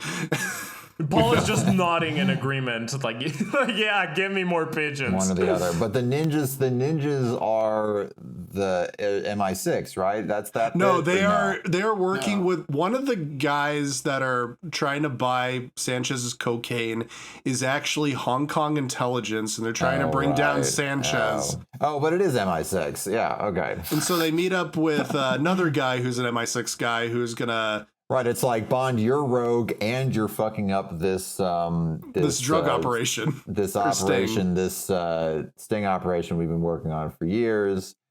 And then they all get killed and then we move on. I guess they just had to address the tension. Yeah, no, they address the tension, but it also is this is another recurring theme of the Bond movies when Bond fucks up, but through sheer luck.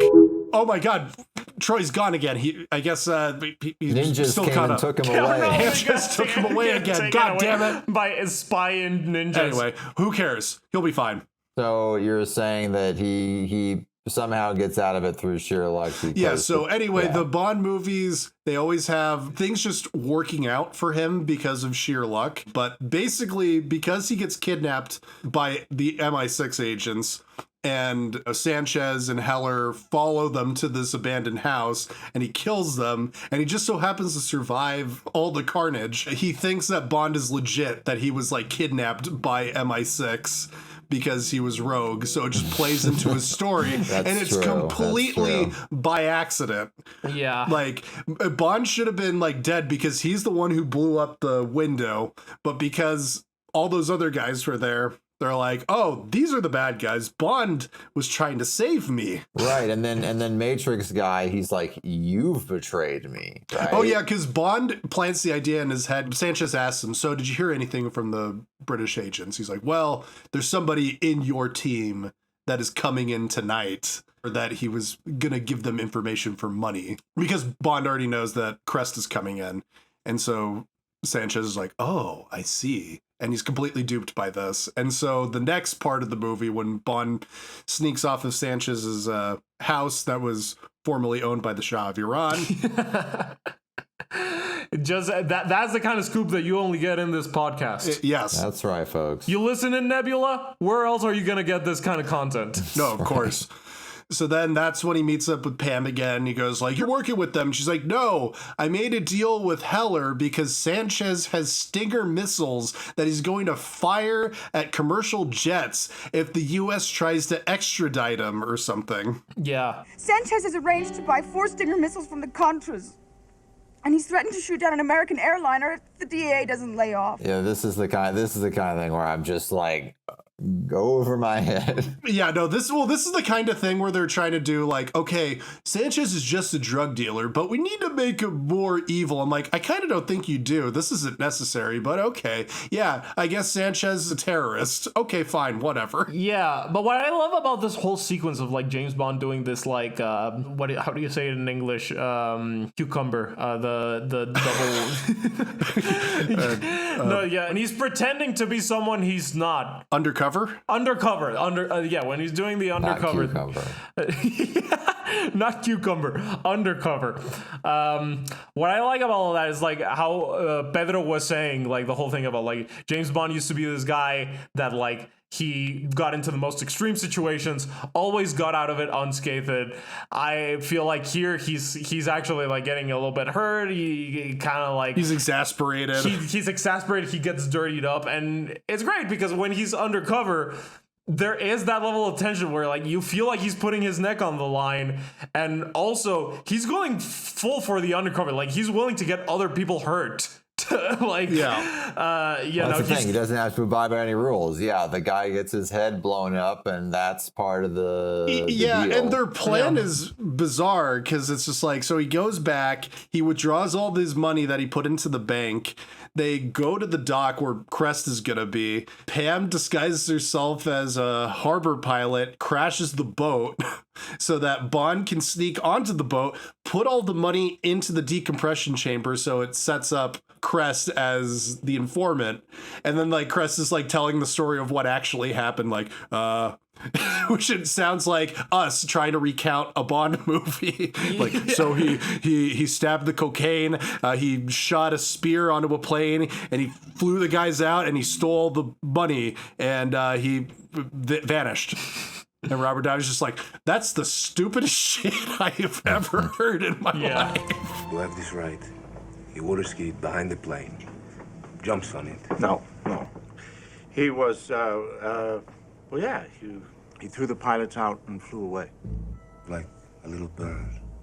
Would I make up a story like that? There you go. And yeah, from this moment on, I feel like the movie becomes really baller again. Like it's just like awesome sequence after awesome sequence. Yeah, the head blowing up and then into the factory. We're cooking, right? Yeah, we're cooking cocaine. The head blowing up is, I mean, first of all, the reveal of James Bond of like when he gives up his undercover like character and he just like fucking headbutts Benicio del Toro and starts like because Benicio del Toro is the only one who knows that he's not actually a rogue agent because he was with Pam and he like fought him in a bar, and so Bond's like, oh Fuck me.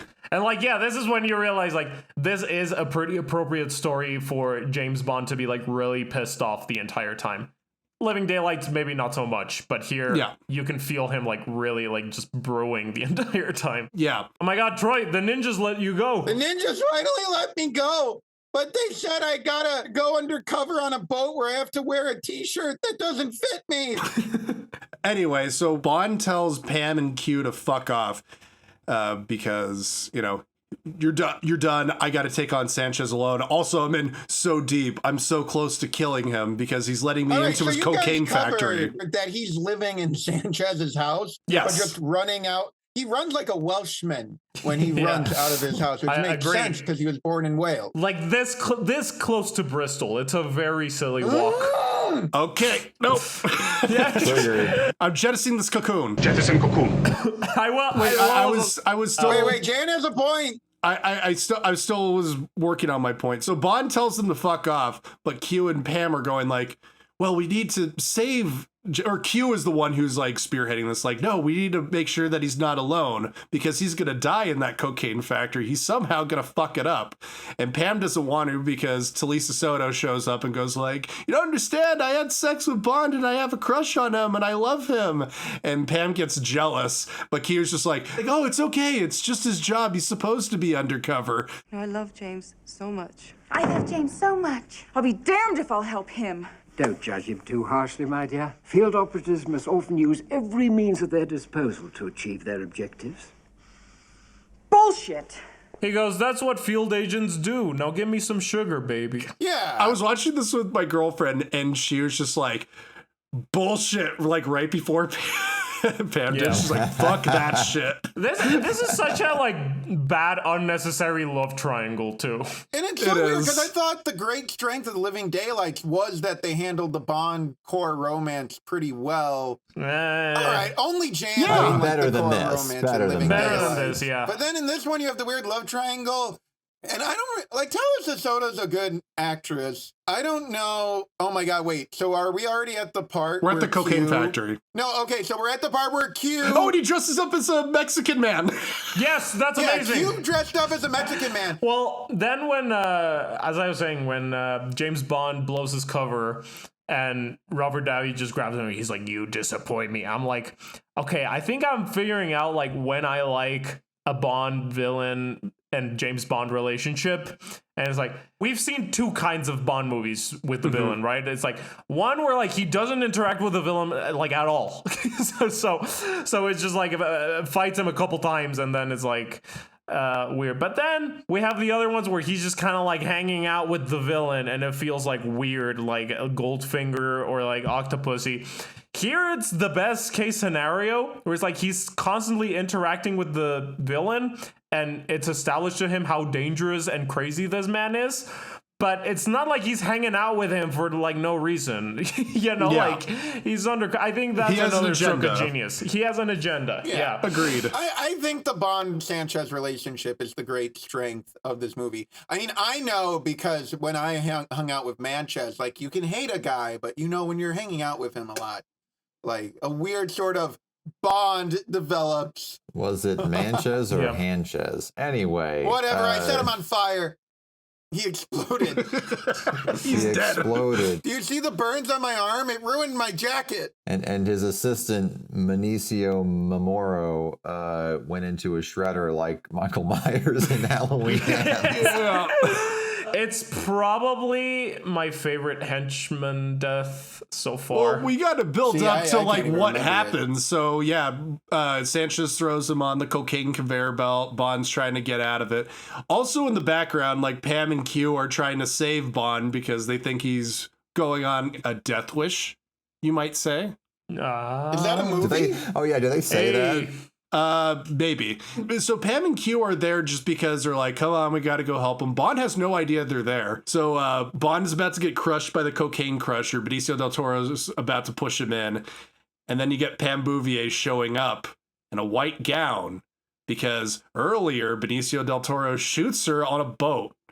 So to him, while he's like snorting like pounds and pounds of cocaine up in the air, he like thinks he's seeing like a dead person come back, and he's is that like, what they're going for? Yeah, that's what they're going for, because there's like a soft light on her, and then he looks at her and he goes like, haha, you're dead.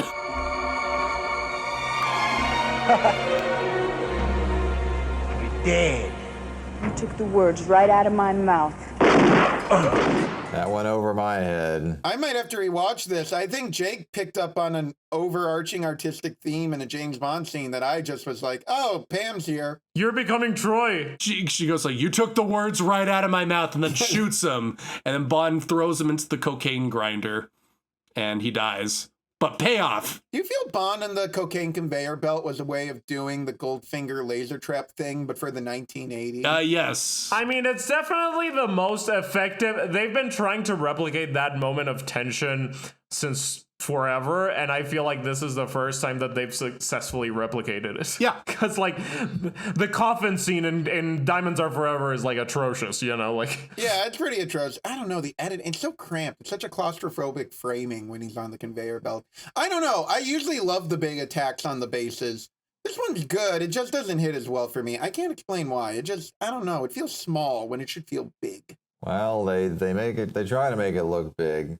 I feel like it's not bad that it feels smaller, because it's like, he's not going after Blofeld or Spectre, he's going after a real-life drug dealer. But some people might say Sanchez is worse than Blofeld or Spectre because he's real. No, I'm not talking about whether he's worse or not. I'm talking like he's not like a fake, like, supervillain with a volcano evil lair. He's like a drug lord. This is actually an interesting thing to speculate. Who do you think has the bigger organization at his height? Blofeld and Spectre, or Sanchez and his whole operation? Oh, Sanchez. Go with the drug dealer every time. Follow the money. Spectre felt like a startup to me. Like it was trying to find its footing, but it wasn't really there yet. Spectre was like 20 dudes in a boardroom. This is like the entire country. But they have like so many weird bases. They own an island. They have like seemingly like hordes and hordes of henchmen. Johnny Depp owns an island. It doesn't mean he's more powerful than Pablo Escobar. Yeah. Well, I guess you have a point there. Yes. So everyone's favorite character, the money guy's like, well, look, the factory, that's like a 20 million write-off, but the real money's in the trucks. Thank God those are safe. Yeah. And the trucks drive off, and we get another Raiders of the Lost Ark truck style. I think this is a magnificent climax. Yes. One of the best so far. Well, because now you're at like your emotional high because Bond is so close to killing Sanchez. Sanchez is fucking pissed because he got betrayed and duped into killing all of his henchmen. So and simple, so to the point, you know, like car chase. A good guy after bad guy. And the music is rousing. Michael Kamen like is firing on all cylinders. The stunt work is great. The stunt that Pedro didn't work in is really good. That's good. The wheelie, which is real, I guess, that was amazing. Yeah.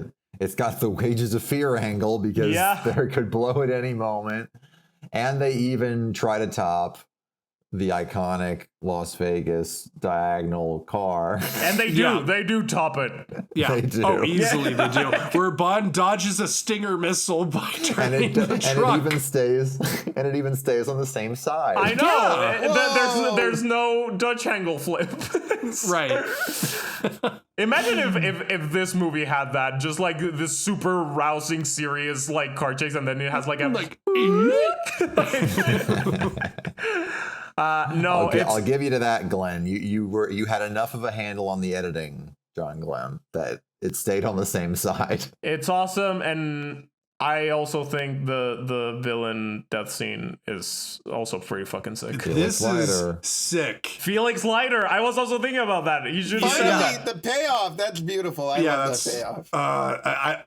It's funny how it all starts because the guy, or like someone cuts the brakes on the truck, and the guy just jumps out, and because there's no driver, it just slowly like tips over down a hill, and then like Bond and Sanchez are like all like cut up and bloody just from that. And in true canon fashion, it's not like it's suggested that you see this motherfucker burn to a crisp. Oh my god! And like agonizing. agonizing. He's about to hack Bond to death with a machete, and you're just like, oh my god! Now this is like fucking primal, like this fucking so lizard metal. brain, It's so metal shit. Like, oh my god! And then he's just like, I could have given you everything. And Bond goes like, do you want to know why? You could have had everything. Don't you want to know why? The lighter present. Yeah. And lights him on fucking fire and he burns to death.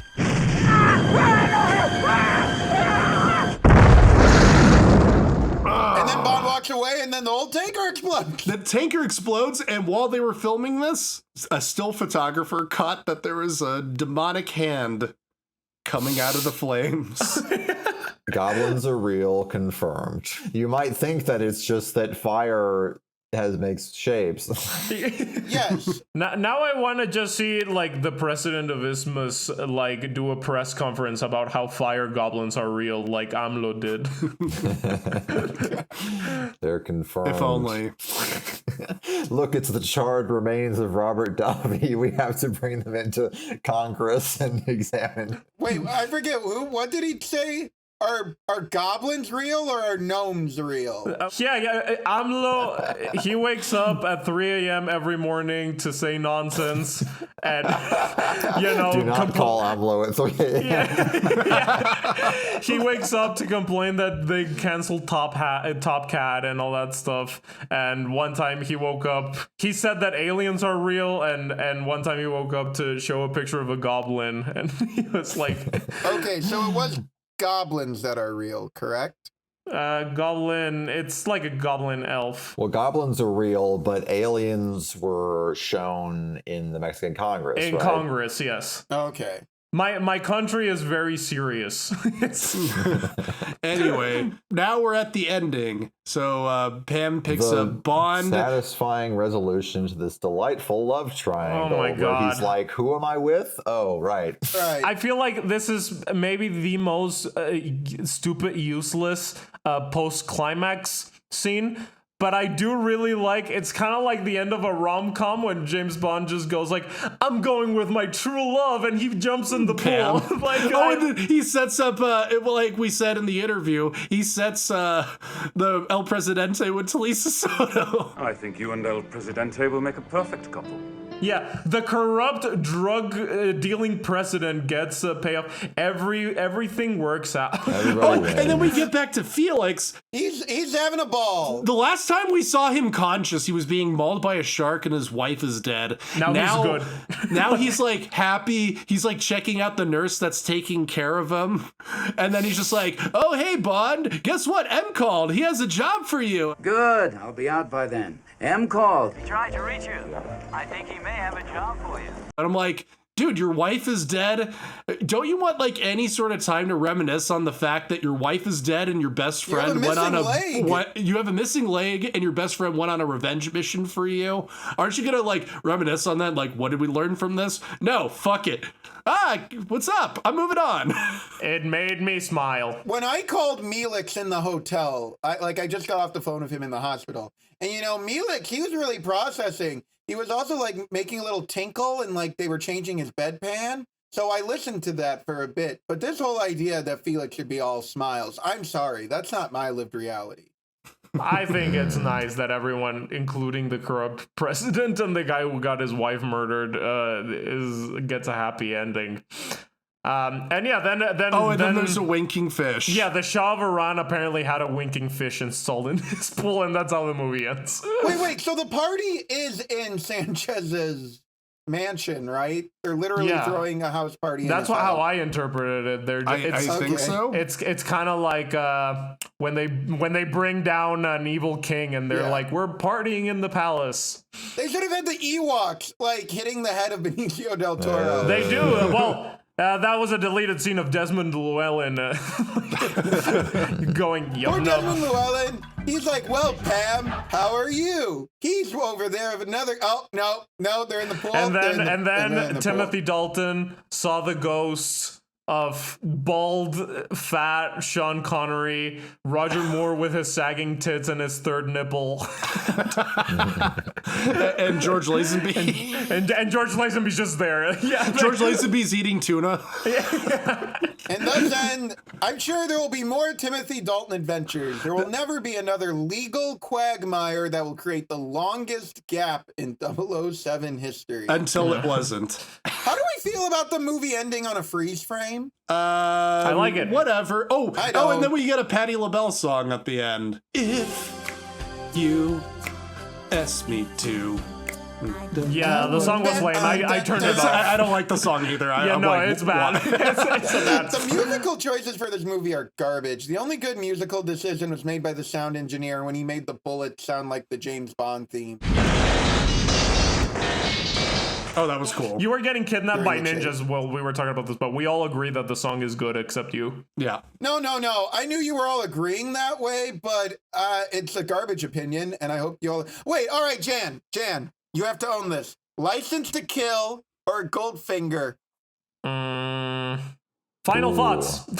Yeah, let's get to final thoughts. Who wants to go first? Do we do in traditional order with Troy? I want to go first. Okay, Jan, you can go first. Because I really like Jan's this episode, everyone. He came with show and tell, so he gets to go first. Okay, so first we need to rank, as Pedro told us, the hairspray. The baldness. The baldness. Are we not doing the dimples? No, this time we're doing the hairspray. Wow. Our rankings are as inconsistent as Timothy Dalton's performance. Wrong. God. We are consistent, and this is a good performance. Nope. The hairspray for Timothy Dalton is a 3 out of 10 for me. You can very clearly see his bald. Does not work. Yeah. The hairspray on Robert Davi is a 6 out of 10 because he doesn't look quite very bald, but it's very clearly like not, 100% real hair. He does kind of have this like Tim Burton penguin thing going on where like it seems like he's going to start dripping oil at any second. So those are my hairspray rankings. The movie itself, I found this to be such a vast improvement over The Living Daylights. It's almost not fair to me to compare them because they're such radically different movies. But The Living Daylights I thought was very boring. This I thought was fucking baller. I thought it was a perfect way to do like pulpy, gritty 80s action, but also combined with your classic James Bond, silliness and gadgets and stuff. I love all the stunt work in this. All the action sequences are top notch. It's filled with great ideas. Constantly you are like excited what's about to come next. I was lukewarm on Timothy Dalton in the last one. I think he's great here. I think the story is very simple and uses Timothy Dalton to the best way of his abilities. I think the villain is great. I think the henchmen are great. The gadgets are amazing. My only real gripes with it are that, the Bond girls in that love triangle is whatever. I can overlook it. My main gripe is that there is that middle chunk of the movie where, like Paul said, it's like, it reminds you of like a James Bond movie where like I was kind of bored, but then it picks back up and it becomes awesome again. Yeah, I thought this was pretty fucking cool. Maybe I wasn't as engaged as with Octopussy, talking about other John Glenn movies, but this is easily his best second movie, in my opinion. I'm gonna give it like a very, very high 7, almost an 8. I thought give it an 8, you coward. I'll give it an 8. Fuck it. Yes. This is really cool. I had a lot of fun. Who goes next? Should I go next? Sure. Up to you. Do it. All right, fine. I'm still recovering. Wait, Melix? 1 second. Okay. Troy's got his Melix to take care of. Anyway, so License to Kill. This is one of those Bond movies that I watched a lot as a little kid, which is weird because this is like a very violent, like canon movie-esque thing. That means you had good parents. I had great parents that let me watch a man get like chopped to death in a cocaine machine and his head explode. It's fucking great. That's just a normal occurrence in Mexico, so it's not that big a deal here. So I have a lot of nostalgic baggage for this movie. I am not like one of those people. I could see why people don't like this one because it is such a hard pivot from what has come before. I understand that opinion, but they're wrong. This movie on its own is a completely fun, badass, canon action movie with a little bit of a James Bond twist thrown in there. Timothy Dalton is great, as you were saying. This is tailored to his strengths about him being pissed off and exasperated. You know, we get to see him like really angry and like how he takes that character. I love his relationship with Q in this. I love Robert Davi. He's a ton of fun to watch. I love all the henchmen. The henchmen are all a ton of fun, even though there's like 9 million different henchmen, but each one of them is kind of distinct in his own way.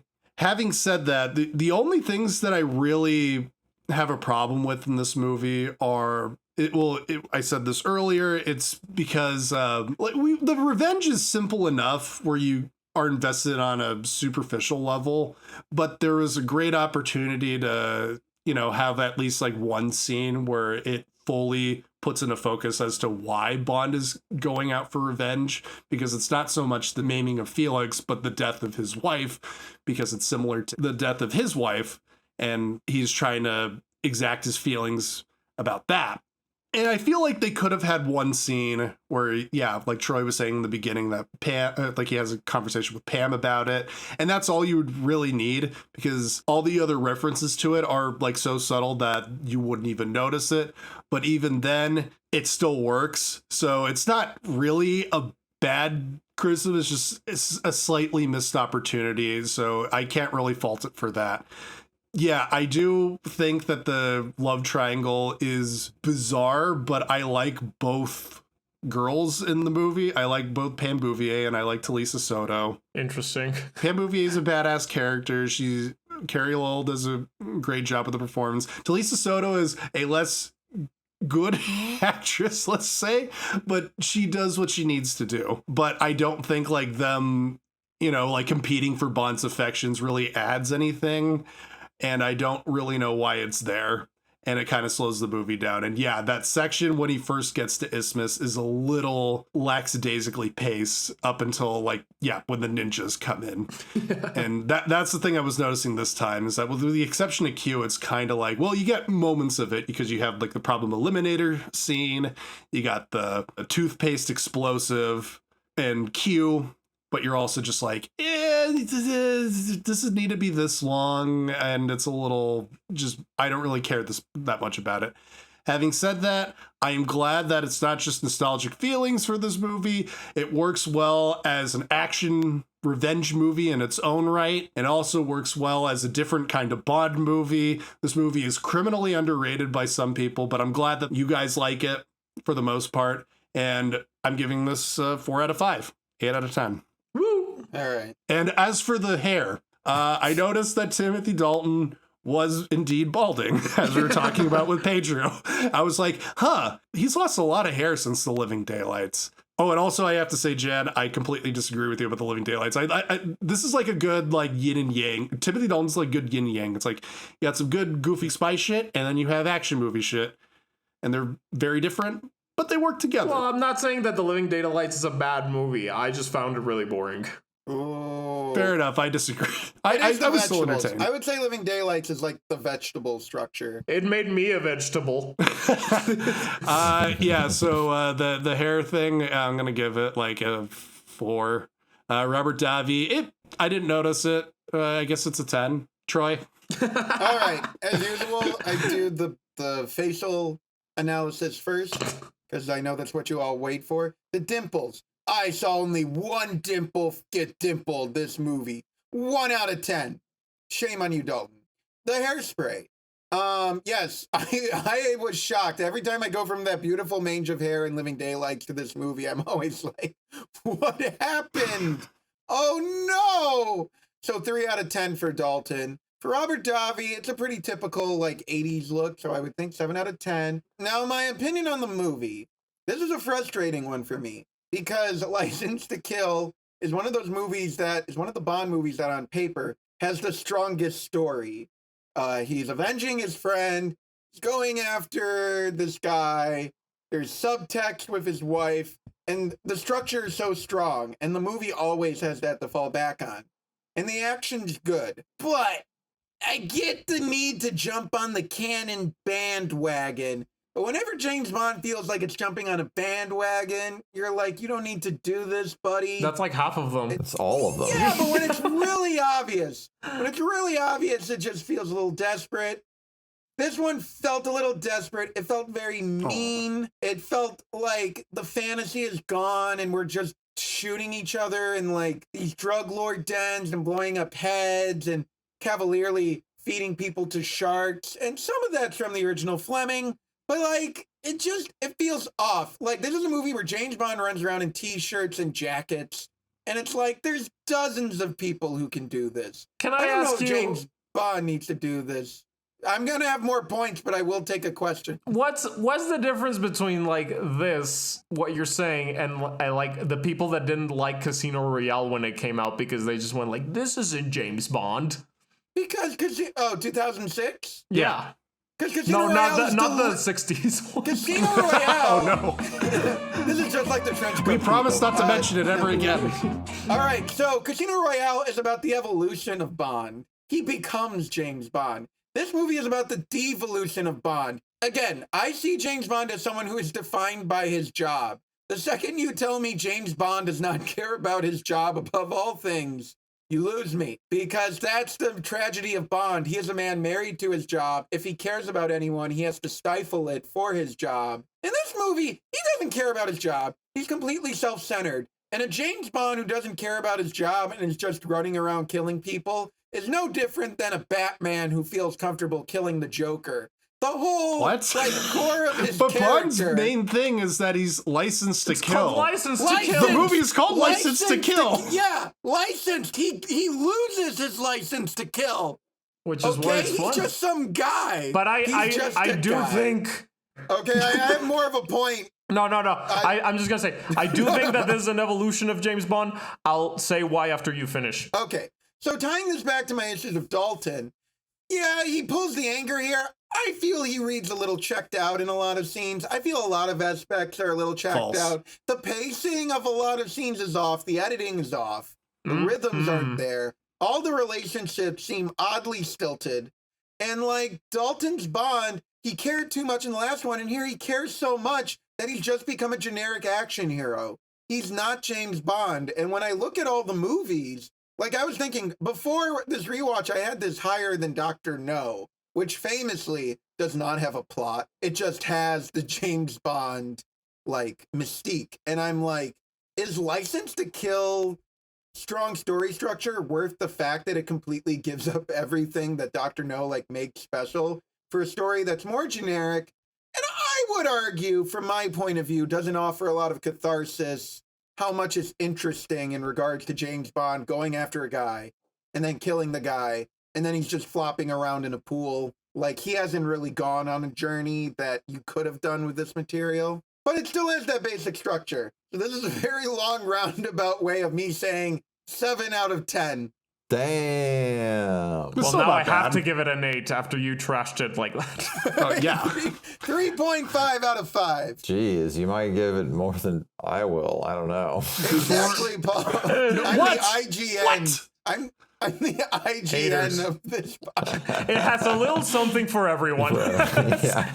Jan, what were you going to say about the evolution of Bond? I was going to say, well, first of all, I think that it's completely fair that he's not acting like the other James Bonds because it's a very malleable, interpretable character. He still has all the elements that make him James Bond. He's still suave, he's still sexy, still sweeps around, is still a secret agent with the gadgets. But it's just a different interpretation that is closer to the books, I might add. So I think it's fine. Books were bad. Number 2, I do think this is a good evolution of James Bond because, like I said, this is the best of both worlds in the sense that you can watch this just completely independently as just a cool, badass action movie, But if you've been following this series and you believe in the very flimsy continuity, and you believe that this is him finally getting some sort of emotional retribution for Tracy dying, then I feel like this is a pretty appropriate ending to this iteration of James Bond, to the Showa era, right? It ends with him finally looking happy, jumping into a pool and being like, I'm gonna be with this chick I like. I think I'm the winking in love with fish. her. And then the fish winks. So I do think it evolves well. My one rebuttal, and I know I overvalue the Bond women more than other people on the podcast, but I would almost argue that's the weirdest thing, is you have an A plot that's completely focused on Tracy and Della, who is another woman that Bond's relationship is very ill-defined within the movie. But then he's in this schoolboy thing with these two other women where it's very like childish. So exactly, it's calling to mind the memory of Bond with Tracy while just completely failing at why Bond and Tracy were good together. I'll give it to you. It doesn't completely succeed in execution, but I think the concept's nice. It's not a bad movie. I enjoy it quite a bit. I just feel in some ways it's like one of those movies I enjoy in spite of itself because it's so not living up to its potential. It's kind of like the La La Land of the James Bond franchise. Okay. That's an interesting analogy. Paul, take us home. Yeah, I was promised a Canon film, and the first hour I got one. And, you know, I don't think the Stockholm Syndrome's setting in. I'm just like, get me out. Like, I'll take it. When I'm watching a Canon movie and I'm like, holy shit, I'm invested, you know? It's wild. But no, obviously, I mean, I mostly agree with Jan's take. The action's good. All of the relationships with the women are ill-defined, which is a problem. Performance is generally good. But yeah, as we said, like, it still has to go back to, you know, sneaking around, palace intrigue, romance twists that are, again, ill-defined, not terribly interesting. They feel obligatory because, again, it's still the same people. And they still have to tie it together with this era. And I'm just like, I'm ready for a different sensibility. Not that the tropes can't work, but the same guy doing the same tropes for 30 years, you know, to the point where they're cannibalizing not some of their best ideas. Like I said, marathoning these movies, not a great idea. I will say that when I first marathoned these movies, Paul, this is when Stockholm Syndrome started kicking in for me. I started consistently giving higher ratings from Dalton on, which is weird because I trash him so much. I mean, the Brosnan movies are fun as fuck. Yeah, they're fun. But I do think the Dalton years do represent, I think both Living Daylights and License to Kill, there's an awareness that these movies now need to be about like a character. Yeah, I don't think I'm alone in this because I think the series was doing some soul searching, I mean, throughout the 80s, but, you know, especially with these ones because it was kind of short-lived. This is not the traditional conception of the character. I don't necessarily think that matters. A good movie is a good movie. This is still kind of at odds with itself. Not nearly as much as The Living Daylights, though, where it really is not sure if we're in a Roger Moore movie or what. Yeah. And which makes him seem more psychotic in that than in this. So, yeah, I guess it's... I don't know. Let's give it a 6.5. The hair, I wasn't looking for it, but the hair's not looking great. The dimples, whatever. Give it a rating, you coward. 4 out of 10 on both. And on the dimples, 4? You monster. No, I'll give the dimple a 7. 7? Okay. He's got the best dimples in show business. Paul, you got to figure out between 7 or 4, man. It's a fine line. Yeah. Timothy, we appreciate your service. I mean, he's great. And his version of Bond, I'm chill with. I was invested for a moment there, especially when he's like, you know, punching him. And, you know, that's kicking him in the balls. That is quite a note to end it on. And it is not the most interesting thing about the movie, but it is like, it's some kind of status quo change, you know, at the end of this era. I'm beating the drum here. I don't know if a third Timothy Dalton movie could have worked after this movie, because this feels like such a break, like him rejecting M. I know Felix Leiter says he has a mission for him at the end of the movie, but I'm like, how does he go back after this? No, that's why this is a good end to this era of James Bond. Yeah. So we must give our canon salute, Timothy Dalton. You'll go on to better things like The Rocketeer, Hot Fuzz, Looney Tunes back in action. Hot Fuzz. We look forward to seeing you there. I said Hot Fuzz. Oh, I didn't hear you because I was saying Looney Tunes back in action. Yeah, that's the one where we were all thinking. Yeah, we were all thinking about Steve Martin and the I was building to Looney Tunes back in action. But anyway, I just came with Looney Tunes back in action. I came with it too. You came on Looney Tunes back in action? Yep. And also, let's salute the audience, because I think this is going to be like a 3.5 hour episode. If we You know, shout out to Timothy Dalton, who is still alive, and shout out to our audience if they're still alive by the end of this episode. Yeah. I think I was telling Paul before this episode started, we only got like 9 more of these left. We're on the home stretch. We're on the home stretch. I am so excited. Oh boy. Yeah. Oh boy, yeah. We are about to come out of the tunnel. We are basking in the sun. We are going to get into Pierce Brosnan, and then we got Daniel Craig. And it's nothing but good times. Only good movies from here on out. Even the bad ones. Actually, oh wait, Spectre's on there. The fuck? All of these movies were made during our lifetime, so clearly they are the best. Yeah, except for Jan. I think we have one more movie until Jan exists. That's right. I wasn't born for GoldenEye, which is why it sucks. This really old movie, GoldenEye, while you're slinging webs. We are very excited for that. I hope you'll join us on our trip to the sun. Anyway, guys, can we have Melix on the podcast? I'm talking to Melix. It would really mean a lot to my friend Melix if we could have him on the podcast. No. Troy, go fuck yourself. No. Anyway, goodbye, folks. Bye. The manatee got into the hotel room. Wait, what? Manatee. All right, the end. Goodbye. Goodbye, Mr. Goodbye.